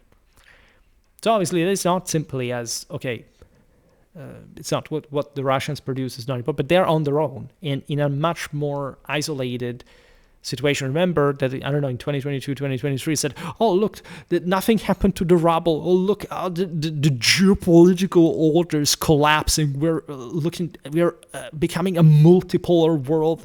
Now, the West is over, and nobody even talks about this anymore. Is it what it made to be according to definitions, the most important thing ever, whatever. Everybody yawns. Like, we have Trump at Davos that says it whines about and actually backs out from the claim of wanting to conquer Greenland. That's how desperate, that's how desperate because of Russian threats we are, right? So Ukraine's legitimate pursuit of NATO and EU integration was also pursued without adequate account of foreseeable Russian reaction. This is the only thing you can grant to people who say, but Russians did not want this, so it's your fault that the war hit. Absolutely. Because if we had supported Ukraine, as we said before, the way we did with Finland and Sweden, which received rapid accession accompanied by interim security assurances, Ukraine would have probably not even been attacked by Russia. Right? This thing was kept in prolonged ambiguity for 10, 15 years, allowing Russia ample preparation time, which would have not had Ukraine entered NATO, for example, in a much faster fashion. And this was our problem as Westerners, because somehow we believed that the post-Soviet space would remain fundamentally just fragmented. It would never resort back to an imperialistic policy, and that definitely was just a pretty silly 1990s mentality rooted in, remember what was said at the time, at least if you remember from as a kid from everything, we will all become Westerner, like at least in the world will become fully Western, and everybody will be the same. Look in the school book, there is a Chinese with a computer. Oh my God, and that was basically it. And it was so funny, by the way, to see how ridiculous that was at the time. I personally think that sort of the 90s expressed, especially music, one of the greatest squalor in the sort of the broader culture. If you look at the hits of the 90s, like from the 80s to the 90s, in the moment in which the Soviet Union began to destroy, it's basically all a total collapse. I will not make any specific reference because otherwise you will make deductions about my sort of. I think you know what I'm referring about, but that would, in any case, just go to my favorite line with what I'm talking about here, a broader sense of Western reaffirmation, of course, of other peoples. Instead, what we see now is the fact that Ukraine became instrumentalized within a broader, ultimately unsuccessful Western strategy aimed at the fragmenting of the Russian Federation, or at least the Soviet Union, post-Soviet space, whatever you want to call it, to multiple weak successor states, an approach rooted in post-Yeltsin miscalculations. And Ukrainians themselves were too slow, by the way, to accept this. Right, unfortunately, like post-Soviet issues of all kind of paranoia and again this perennial distrust towards the outsider did undermine the country, did not make it see what they should have known from quite a while. Just looking at Ukrainian history, but hey, these guys had basically remained under the Russians, de facto in the Soviet Union. Control, like studying complete nonsense from school books, not having any palest idea of how the world outside really was. And it's easy to, again, manipulate people with that kind of coercive power, especially if you have genocidally terrorized them and sort of destroyed a great part of their population and reconquered them in arms, having purged their, independence, all the thing that we know, like a Ukrainian anti-Soviet guerrilla throughout the 1950s, all this kind of stuff. Now, debatably, I don't want to open again the Chinese chapter, but major Western policy errors include integrating China in the World Trade Organization under the assumption that economic liberalization would produce political democracy, which is demonstrably false, and viewing post-Soviet Russia as an entity destined to dissolve into exploitable fragments likewise false, because there's also this idea that Russia was basically going to drift away with different countries within the country, which in many ways is actually the way the Russian Federation still is today, but with a still highly centralized and, in the sense, increasingly autocratic character. Russia remains a highly centralized multinational state. There are hundreds of different ethnicities within Russia. Their population is disproportionately overly concentrated just basically in around Moscow, and that's also not a very good condition to be in if you want even to waive the nuclear threat, as a matter of fact, because you can be wiped out in an incredibly easy way for that matter. So again, we are all aware of also what kind of re-socialization Putin accomplished in Russia just to keep it together in the way it had historically sort of been brutally maintained. So I will not comment on any kind of how sort of transitional expectation that we would have towards, again, Russia turning into something different. This is not even important, especially now.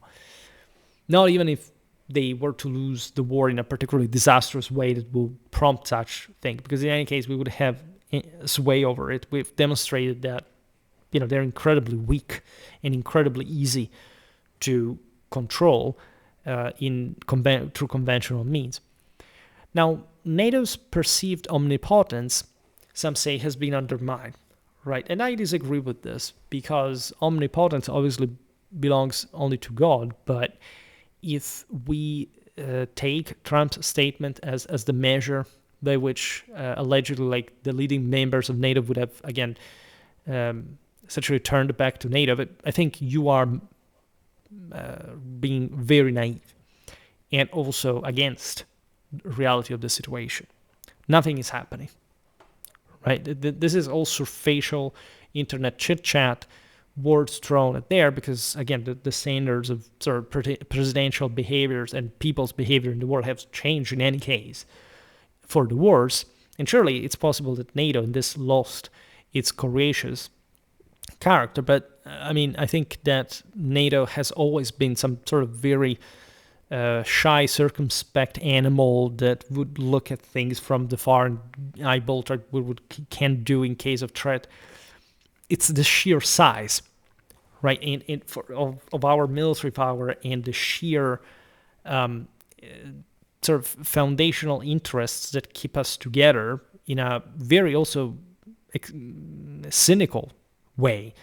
That is not cynical. I mean, we share so much in that sense. And so we can't afford to argue on Twitter between different sort of even fictional groups, and still things go always as they do. Admittedly, from a historical point of view, in times of crisis, universal powers shrink. So I can see as well how NATO would or could, but if you even look at the political, the American political space, you have sort of so many different type of groups and dynamics that especially in the incoming elections, both midterms and in 2028, are so much domestically determined that have nothing to do with the broader real world way the United States has all the interests of behaving like. So again, I don't buy this. It doesn't seem to me that NATO is weaker. I don't believe that these are the cycles of history, at least manifesting in this fashion, with these indicators, in these ways. To me, an actual collapse of NATO would be some real divorce, some very serious disagreement between members, and not, again, guys coming to debate against one another in the same institutions and, making jokes and looking at somebody like Trump and taking his statements as a matter of, oh my God, this is how world policy will change now because this guy says this thing. I mean, it's so ridiculous. So you're being trolled in that very moment, successfully so, and that's actually a quality that I admire in President Trump.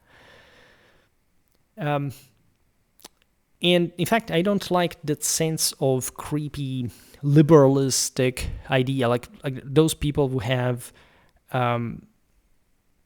the flag of Ukraine on their profiles because they're liberals, and they think that that's the way to say, okay, I'm not with Trump because I'm pro-Ukraine. That's not how it works, right? I'm pro-Ukraine and pro-Trump, even though, again, I not in the same ways or with the same meaning, or you understand what I'm talking about, even just from my nuanced approach to all this story. But Canadians claiming, some Canadians, for a reason like me, like that post-Cold War international order based on rules and American hegemony was always partially illusory. I don't think it's real. It sounds more like some form of self-sabotage. It's why large swathes of the population think that, the Vietnam War was won by anyone in particular, that the Americans did not have the conventional military capacity to win it. Because they don't set a history, like being offended at your neighbor because, again, he is from the equivalently opposite political party of yours, and you use this kind of shenanigans just to feel officially, to look or sound officially offended, and just wasting your time on X because there are, some trolls and sociopaths or people that have nothing to do with all their day long on it, is not reflective of actual politics or strategy, right? Again, calm the fuck down. This is not a scenario, historically speaking, in which you can sort of doubt. There are much worse things the United States that nobody talks about ever whatsoever, that the United States did at some point in history, that if you think about to say it's what the and they were about to do, or they were thinking to do, and those days are so remote. Like, the United States is completely aligned with a broader Western interest, and difficulties are not simply eliminable, right? Also because the United States do or think or say so. Again, you can absolutely argue that Trump should be more concentrated on Ukraine, but why do you think that he's not, right? After all, there is votes, there is, even if you see it just in a ruthless struggle for maintaining power, which it never really fully is, per se, right? Losing Ukraine is definitely not one thing that, in particular, the Americans would be particularly happy of, right? And also the speed with which people change opinion online is something ridiculous. I personally think that I've remained particularly consistent with all of my opinions in several years, not much because I maintained them, but because what I was talking about literally verified itself. And it was not even that difficult to assess that, again, fully developed adult people, supposedly adult people, have this kind of worries in general and do not know how to take like a sort of gentlemanly attitude, even in a adversarially sort of playful way, for what Trump says seems to me too much. And yes, I understand the guy has been saying terrible things, but you have to assess how they actually impact the real world, not how you feel about it.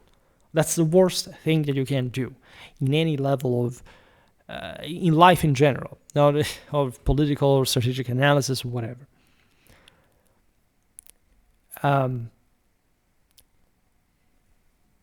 This is obvious. I mean, strong powers exploit the system when convenient. Everybody does that. The rules of trade and international law are applied unevenly depending on the identity of the actor, right? And it depends on, again, what kind of much broader entanglements exist, just even from a financial point of view, for example. And so when you look, for example, at the public goods provided by open sea lanes, stable finance, collective security, more or less, yes, there are adjustments, but also they seem motivated by some sort of greater consolidation at a regional level, which does happen in these historical times, right? There are mid-sized powers in between that tolerated the gap between rhetoric and reality, and then they have to confront with how the latter more else really is. We all marched in this. It's just like, again, probably Europeans are the most attendistic, the most opportunistic of all. But that's also the same game that everybody plays. So why, right? Even thinking that we are particularly at odds with the United States in the moment seems to me pretty strange and against reality. So entire notions about the alliance, the compact, fracturing decisively, not merely transitioning, in my opinion, is not, there's not even a real transition, it seems to me, right? And so if the mid-tier states at this point, in any case, feel that there is a viable option to forge interest-based coalitions to constrain great power overreach in the absence of reliable systemic protection, it's really fine. Again, there was never a shield for everybody, right? Look at the Cold War, right? We are much better today than the Cold War, but for some reason, people want to tell them, my God, this is so much worse now, everything is changing. Not really. You can say that, of course, a greater threat keeps allies stronger, but you really think that during the Cold War, Americans thought of the Europeans particularly highly, more than today, as a matter of fact. It seems to me that it's something much more recently built.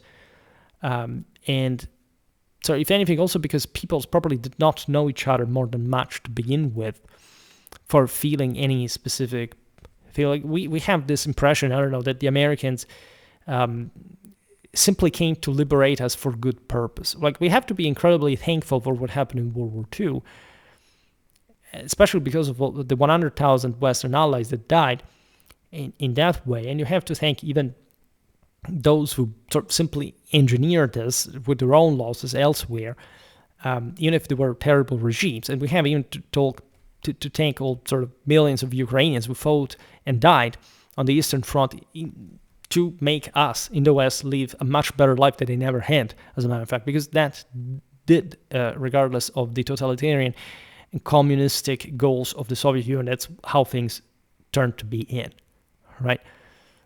But we tend to forget how many, I don't know, fascists existed in places like the UK or the United States, or how many people, think about how many volunteers from Sweden, the neutral Sweden, went to fight for Hitler at some point. So the war was completely different. There were the same people back then who roved backwards, even among the same no war, Hitler has done nothing against us. It's naturally different times. I'm not trying necessarily to draw a parallelism here. But the question is, how publicized is that? Right? It's mostly like as if we had a Saving Private Ryan version of history, rather than sort of really asking ourselves what, I don't know, an American in the 1970s really thought about Europe to begin with. And I wouldn't be surprised if they thought worse of Europe, or they cared less about Europe at the time than the Americans do today. Now, going back also to the more dreadful things of this war and how the situation is evolving on the front. Like, Russian forces have intensified attacks on Ukrainian energy infrastructure over recent weeks. You've seen it in the news, a few ones that talk about this kind of things. Striking, for example, a major gas substation near Lviv, so in western Ukraine, so, largest city and key logistical hub. And an immediate note, distributing nuclear-generated power towards Kyiv. Kyiv has experienced rolling blackouts affecting up to 85% on average of the city, with temporary restorations followed by renewed strikes. Power is typically available for only 6 hours before subsequent outages, and everything is sort of evolving as strikes hit. Like, the Russians use Zircon, hypersonic missiles, Iskander systems, Shahed-type drones, concentrating on civilian morale and propaganda effects during winter rather than purely military targets. And that is not going to work, right? We have analyzed this. This is probably also one of the major Russian mistakes. I mean, if you really have to do something about this, use it against the front lines, right? I understand that as Russians, you hate Ukrainians, and you have the sense that, you would like to raise them and kill civilians, and although the thing, but it's so stupid to waste those resources that is just actually a gift for Ukrainians, right? Because paradoxically, that wasted stuff, there are very few, even logistical depots, it's just really hitting electricity that, even in spite of this increasing damage, has not just held over the years, but normally with warmer weather doesn't become much of a problem anymore. So it's just like the stupid, petty kind of Russian behavior that you get pretty much everything. There are similar disruptions affecting Kryvyi Rih, that is, by the way, Zelensky's hometown in central Ukraine, and other locations, with gas heating systems failing due to electricity dependence. The current winter ranks as the coldest of the 5-year war, severely complicated maneuver for any side attempting offensive operations in particular. So at large, actually, at this point, creating problems to the Russians. Because things are not simply, okay, well, winter, everything freezes, and it's actually easier than maneuvering in autumn or in spring. That's not that simple, right? When batteries stop working, they do not, they run out much faster, just in below a certain temperature. In a drone war, when it's all electric, well, it's a bit of a problem, isn't it? Right? Both militaries have adopted naturally, and so back to the infantry issue, because you can't eliminate that. And I never liked the notion that this war, future war, is about drones. Again, unless you have infinite resources and you can't have all machines fighting for you, well, good luck finding that, right? Fortunately, we can't even create the Green Deal and transition. You can imagine how can the entire world work with machines. It's something that should awake you a little bit also to the war. The truth is that this war is primarily about artillery, as always, or at least about infantry personnel in general. And as we were highlighting before, there seems to be this paradoxical mechanism that, in my opinion, and this is also the bottom line of it all, speaks of the fact that the war is winding down, right? Not that it's going to end tomorrow or even this year or next year, right? Because the same sides are preparing for the long thing. The thing is that if you slow down, this thing is just poking at each other. All right, so you can continue the war, but not killing so many as they used to. And in this, the Russians are more desperate, simply because they are the offenders. They are the ones who are there to begin with on their own account in the first place, for no other purpose of trying to achieve something that they're sort of ever more tired to do. Both militaries have this, again, attempt now of minimizing infantry losses through asymmetric and remote means. Ukraine publicly aims to inflict approximately 50,000 Russian infantry casualties per month. And they have, I mean, in terms of tens of thousands, they have been already. This is an incredibly big, bloody, terrible, grueling war. All right. And the interesting aspect of this is that the escalation, however, that they both project is primarily via drones. Right? At least Ukrainians, before I said artillery is more important, yeah, it's more important, but it's as if that held the line, per se, and now drones were used to interdict, to basically paralyze Russian offenses. It's not like the entire militaries, of course, are turning into drones, but the scale here projected is something enormous, especially from both sides, right? As we'll see, the Russians have sort of bigger plans in general. Also because, again, they are defenders. So you have this centralized drone mission control to cluster operators by sector, track mission intensity, and monitor contributions. This is apparently something they're up to, and I don't know what happens if anyone enters the system and sees literally across the entire front how many units. I don't know. This is very ingenious in general because it has some incredibly fluid, entwined form of control, of management. And this is also literally done to track how the various units score, because there is apparently a competition. It's become like a video game to an extent for how dreadfully it sounds, even though, again, in my opinion, we're underestimating ground warfare, or at least what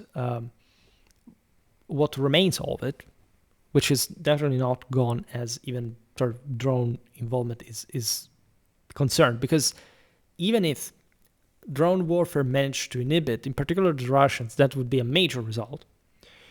But the question is also, in fact, what you want to do exactly with these drones. Like, they can't control the ground themselves, right? There are some drones, some sort of mechanized, automatic, teleguided systems that literally seize ground trenches. Excuse me, drink a little. As land means, by the way. But what does this mean in a broader sense? Now, the approach from the Ukrainian side favors elastic defense. It seems that Ukrainians, after all these years, have finally understood that, if anything, as we'll see, especially like the Russians from the other side, that at some point you must withdraw, and at some point you must, from the other side, stop advancing. All right, and this is incredibly important because it creates paradoxically a stall, but also a much more confused area in between the front lines, right? It's very interesting how this thing developed across the years. Ukrainians hold positions, obviously, at this point when advantageous, then they withdraw and cede ground that, remember, before it was, no, you have to stand every single centimeters of it because it's a bigger deal. Now they understand, who cares? There are some enormous extents of Ukraine that you can't, that there's literally nothing in. And it's still a minimal part of what Russians can see, is also not to have much and just to expose themselves to drones, because this is exactly how the thing is. At this point, Ukrainian infantry, sometimes it's just so few, it serves as spotter for the drones, and then as soon as there is some pressure, it retreats. Right? This is for saving men at the same time. And so relying on minimal infantry mainly for observation and targeting designation, only in certain areas, right? But in most areas, likely, of the front, especially the ones where not much fighting is concentrated. This, however, again, fluidifies the area a little, because the smaller the forces, the easier it is, in a sense, for strange outcomes to occur. In fact, Ukrainians, for example, are counter-attacking in many areas at this point, but with minimal relevance, with the Russians as well, in practice, as we've seen all these years. Their advance is incredibly slow and remain incredibly slow, right? It seemed like in times of recruitment issue or losses from the Ukrainian side, some larger areas now were lost and accelerating, and maybe this like a snowball effect. No, right? It's like they stabilize, and they do this in an increasingly controlled and methodical way. And like in the first times where they resisted till the last and then they pulled out the last and also causing problem. The Russians, for example, in the past month said something, I don't remember exactly the locality that it was a Minorad, yeah, that they were saying, oh, we captured, I don't know, 2,000 Ukrainians and we're retreating or whatever. They at most got, I don't know, 100. So we must understand the difficulty also in describing this war, because it's very complicated as the mess that it has become.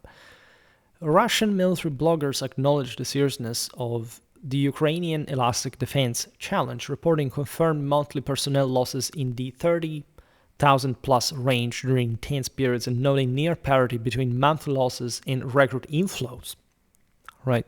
So they're not essentially increasing. They're managing to maintain the same amount of troops, but not to fundamentally achieve any greater superiority over the Ukrainians, if anything, because they're not scaling up in any meaningful sense. This was the point, that the voluntary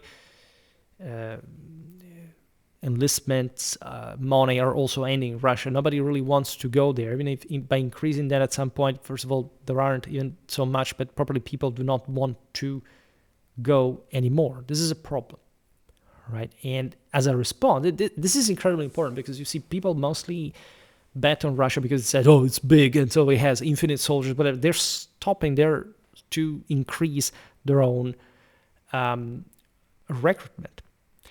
Also because they truly have difficulties now to find people who are simply motivated in a voluntary sense. They have either to pay them and or they should enforce recruitment as an unpopular measure more. And there is all a debate between those who said ask for full mobilization. But you see, there is no political motivation. Full mobilization is something that Putin realized would not work even back in 2022, 2023. You can imagine how in 2022, I mean, they did that, but there was also a contained amount of troops. It was just in the range that would be consumed entirely by a year, right? And so aside from ideologism, propaganda, extremism, in Russia, there's this kind of stupid influencer voices that say, oh, we are the cocky Russians that they're the heroes. We have to reconquer Poland or Romania. Yeah, good luck with that. But especially after the abysmal display of Russian military quality in this frangent. What is weird in this sense is that Russia plans to expand its drone-operated force approximately 85,000 to 165,000 during 2026. Targeting over 300,000 by 2028. Now, the strange thing about this is that we're talking about not drones merely, that naturally are expected to grow because we've seen that both sides are escalating that in a way or another, but that these are big numbers. I mean, where do they find, if they don't increase recruitment, all those troops? And especially, who does fight on the front lines if these guys are just operating drones? Who does occupy the ground? Right? This to me sounds like a pretty big indicator of the fact that Russia will start playing video games targeting Ukrainian civilian targets and basically give up any sort of major invasion capacity, sort of fending capacity of the kind that, as you've seen, they bloodily attempted in the past years, repeatedly with incredibly meager and inconsistent results. We will see now better how this happens when we talk about tanks, because tanks are the key to support this theory, and the fact that probably war is winding down. It's becoming more distant, one even, again, with more terroristic purpose, but again, one that is deliberately moving away from the more military effective. So the only one that could have allegedly, even by a constant attrition at high levels like the ones we've seen up so far, bring to an exhaustion someday in years.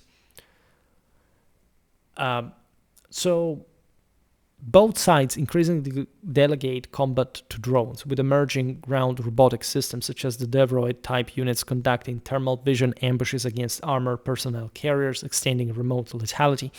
Direct infantry contact has diminished. Grayer contested buffer zones have widened, exactly because there are less infantrymen there. Or better, they infiltrate there, but with smaller pockets. the Russians had done this, given that the Ukrainians have a more elastic defense. There is such a buffer area in between. That is something like between 7 to 20 kilometers in depth. Remember that 20, 30 kilometers is also the range of drones normally.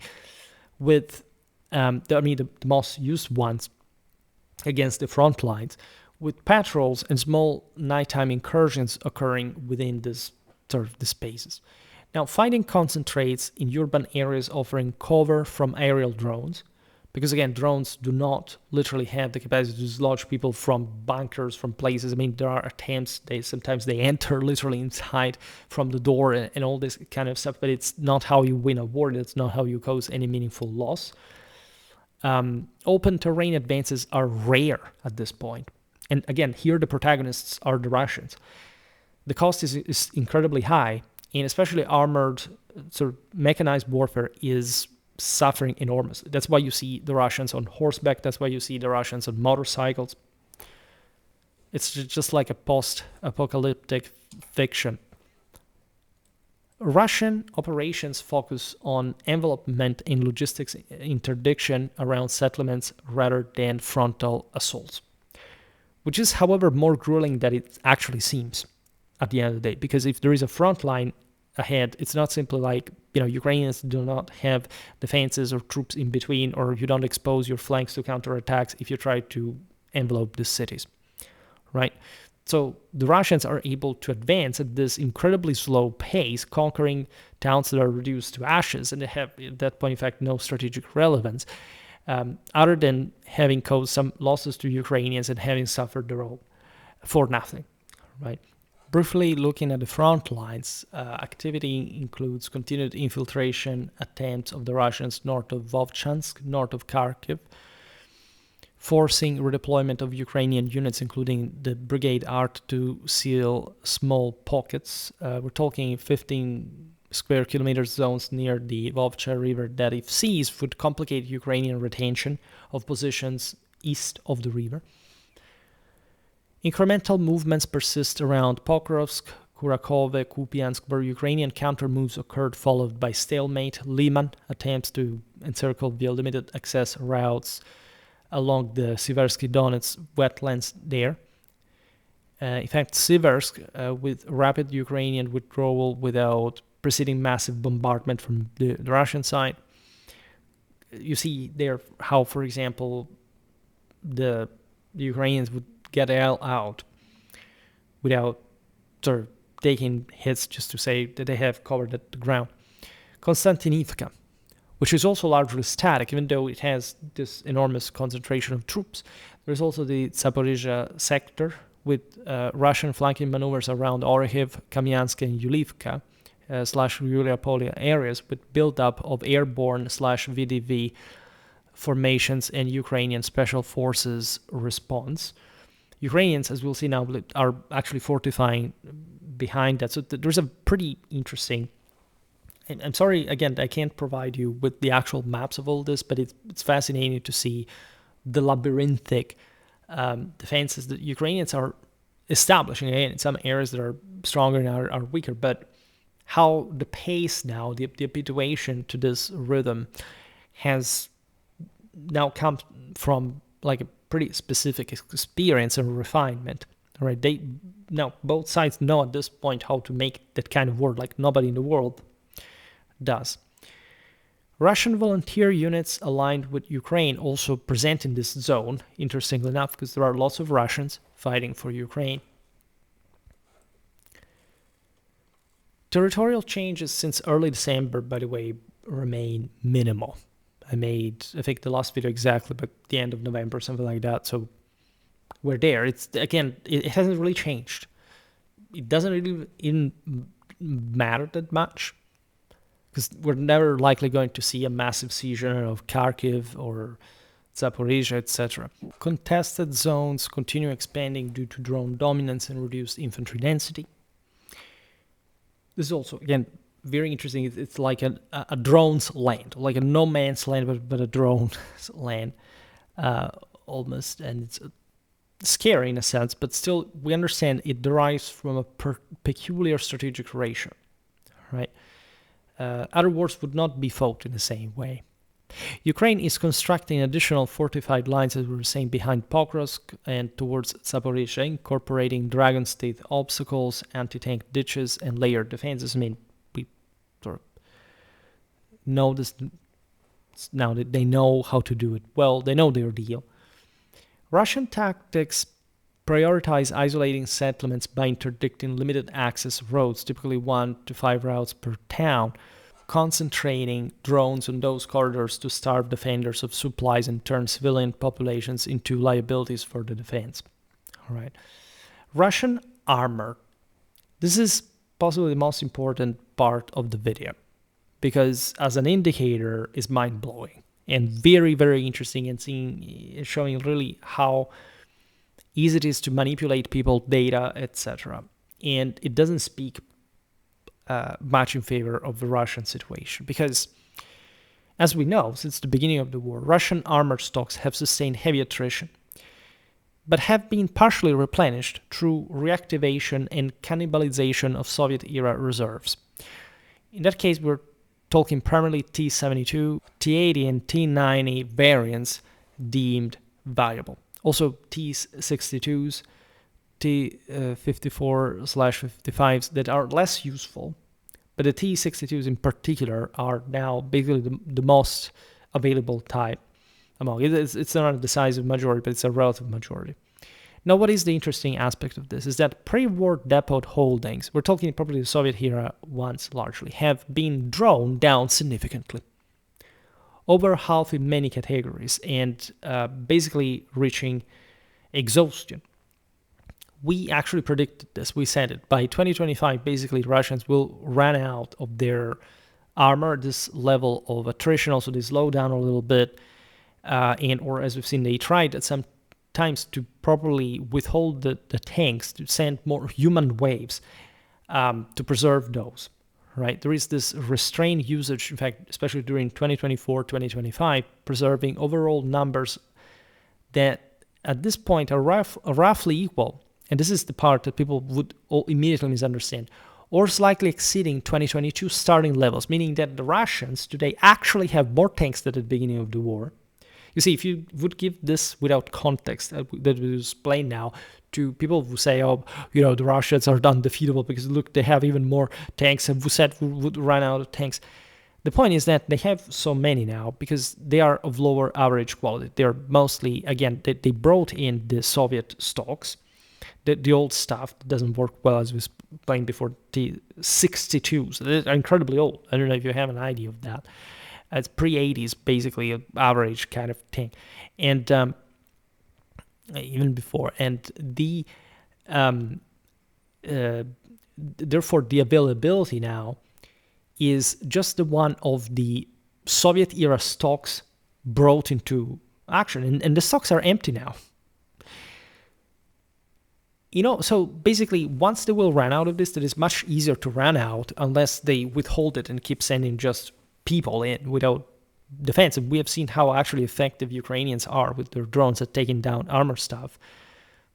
There is no other stock to draw from, right? And the new production of better tanks remains modest because even if they can produce at this point 200, 300 tanks of this sort of generation, in a year, right, at historical attrition rates during this war, they don't know how to replenish them because the attrition rates are 1,000, 1,200 tanks per year. So this is literally the moment in which Russians are finishing tanks for real.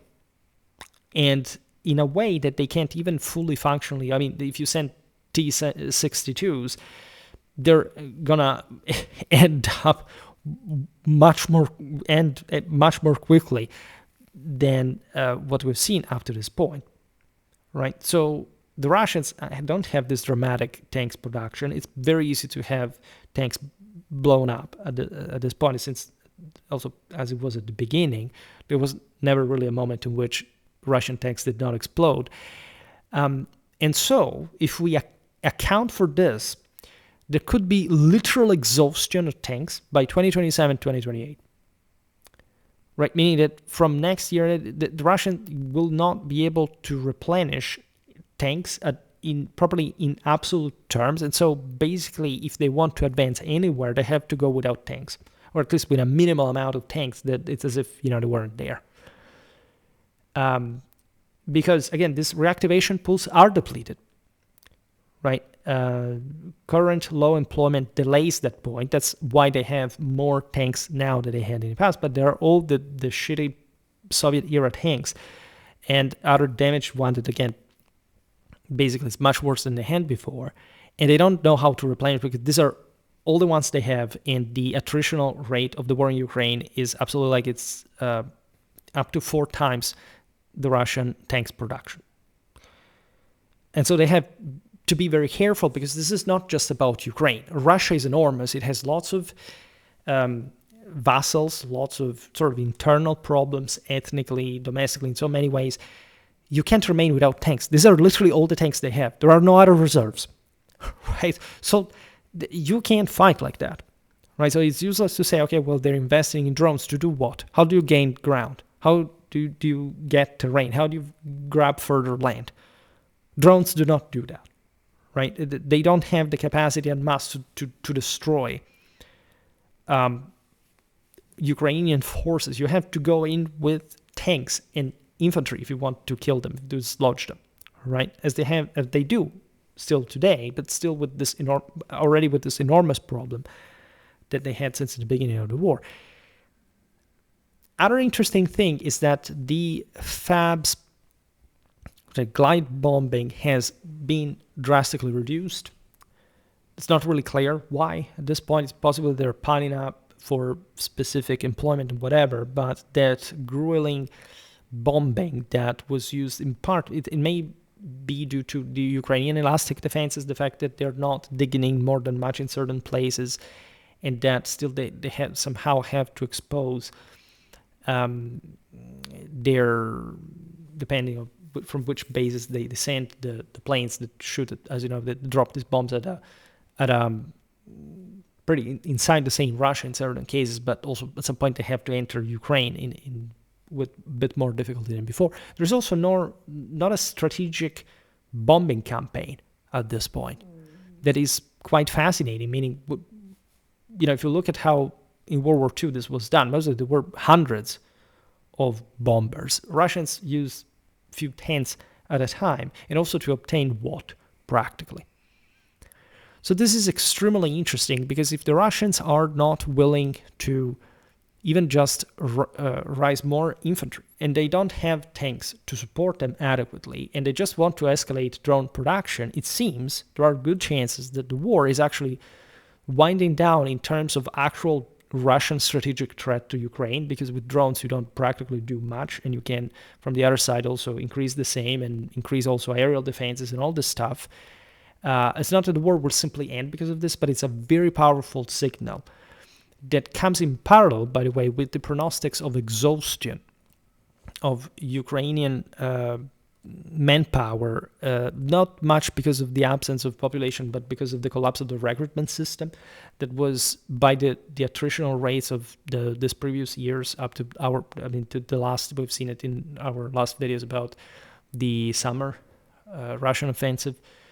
And so this Russian withdrawal, that mostly investment in drones as opposed to their asphyctic tank capacities and complete end in the following couple of years, is, if used, by the way, which would increase further the manpower toll, numerically speaking, from the Russian side, is an incredibly powerful indicator of a stalemate, of the fact that as the Ukrainians were exhausting themselves with those Russian offensives, also the Russians obviously have exhausted themselves more, right?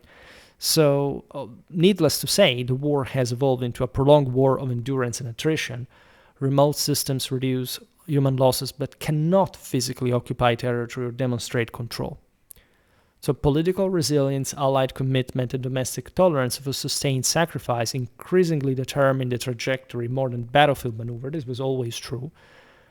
Russia calculates that time favors its position, but in my opinion, it's largely incorrect. Shifting political majorities in major European states are not going to happen in the way they think, right? They will not diminish the long-term willingness to sustain aid, especially as Russia's power is dwindling. So no decisive military resolution appears imminent, absent substantial external developments or negotiated breakthrough, because this is exactly the point. If military power wanes, it's because there is no political drive for this, and we may be well witness, regardless of the terrible losses that are still occurring from both sides, and it can also be achieved with drones in part, at least, but at least to a true winding down of probably the intensity of warfare, and therefore also the possibility that this can continue in any meaningful way and also escalate in the future further, because simply there are not the preconditions for that to happen. And so at that point, politics becomes much more important in pushing and pressuring for everybody involved, and even certain strategic problems are surfacing for Russia, because at that point it's evident that nor the Russians are particularly interested, at least as a people, in Ukraine, nor the government has any capacity to sustain some better sort of expectancy of survival of Russian soldiers on the front line, which is also the reason why there is this crisis of recruitment right now. Right, Ukrainians are battered, and I will not here use all Ukrainian pictures because Wikimedia Commons does not have Russian pictures because the Russians do not let them out. But in general, like this is not, even if the pictures are heartbreaking, this does not mean that it's over for them, and there is, the war again is decided or whatever. So this is going to be, in any case, an epic war to demonstrate the complete failure of mass movements in any country to understand anything about history, politics, or war. And as such, I think that we can also be a bit more relieved regarding the fact that there is also a complete incapacity of major movements of the sort of extremistic, superficial, trendy side that we see, say on X and so on, to have any actual impact on reality. In other words, people are becoming ever more childish, infantile, and if anything, the perfect also pawns in the hands of people who have the objective capacity, intelligence to make things work. All right. So this is, I think, particularly relevant and important. I can't stress enough how, even how glad I am to make this series, even though, again, I hope the war ends as soon as possible, because we are getting somewhere in also in prediction and in learning new things from this that favor Ukraine, in my view, and in general also reconfirm specifically what we thought about this war since the beginning. And so basically the Russian failure in ways that can't be hidden in any meaningful way. If you still think otherwise, you may have some serious problem and lack of probably any kind of critical or analytical capacity. For today, however, I stop it here. I just hope that you enjoyed this video. If you did, please share it. Otherwise, leave a like or subscribe to my channel if you're interested in my upcoming content. As always, I thank you heartily for listening to me. I wish you a nice time and see you next time.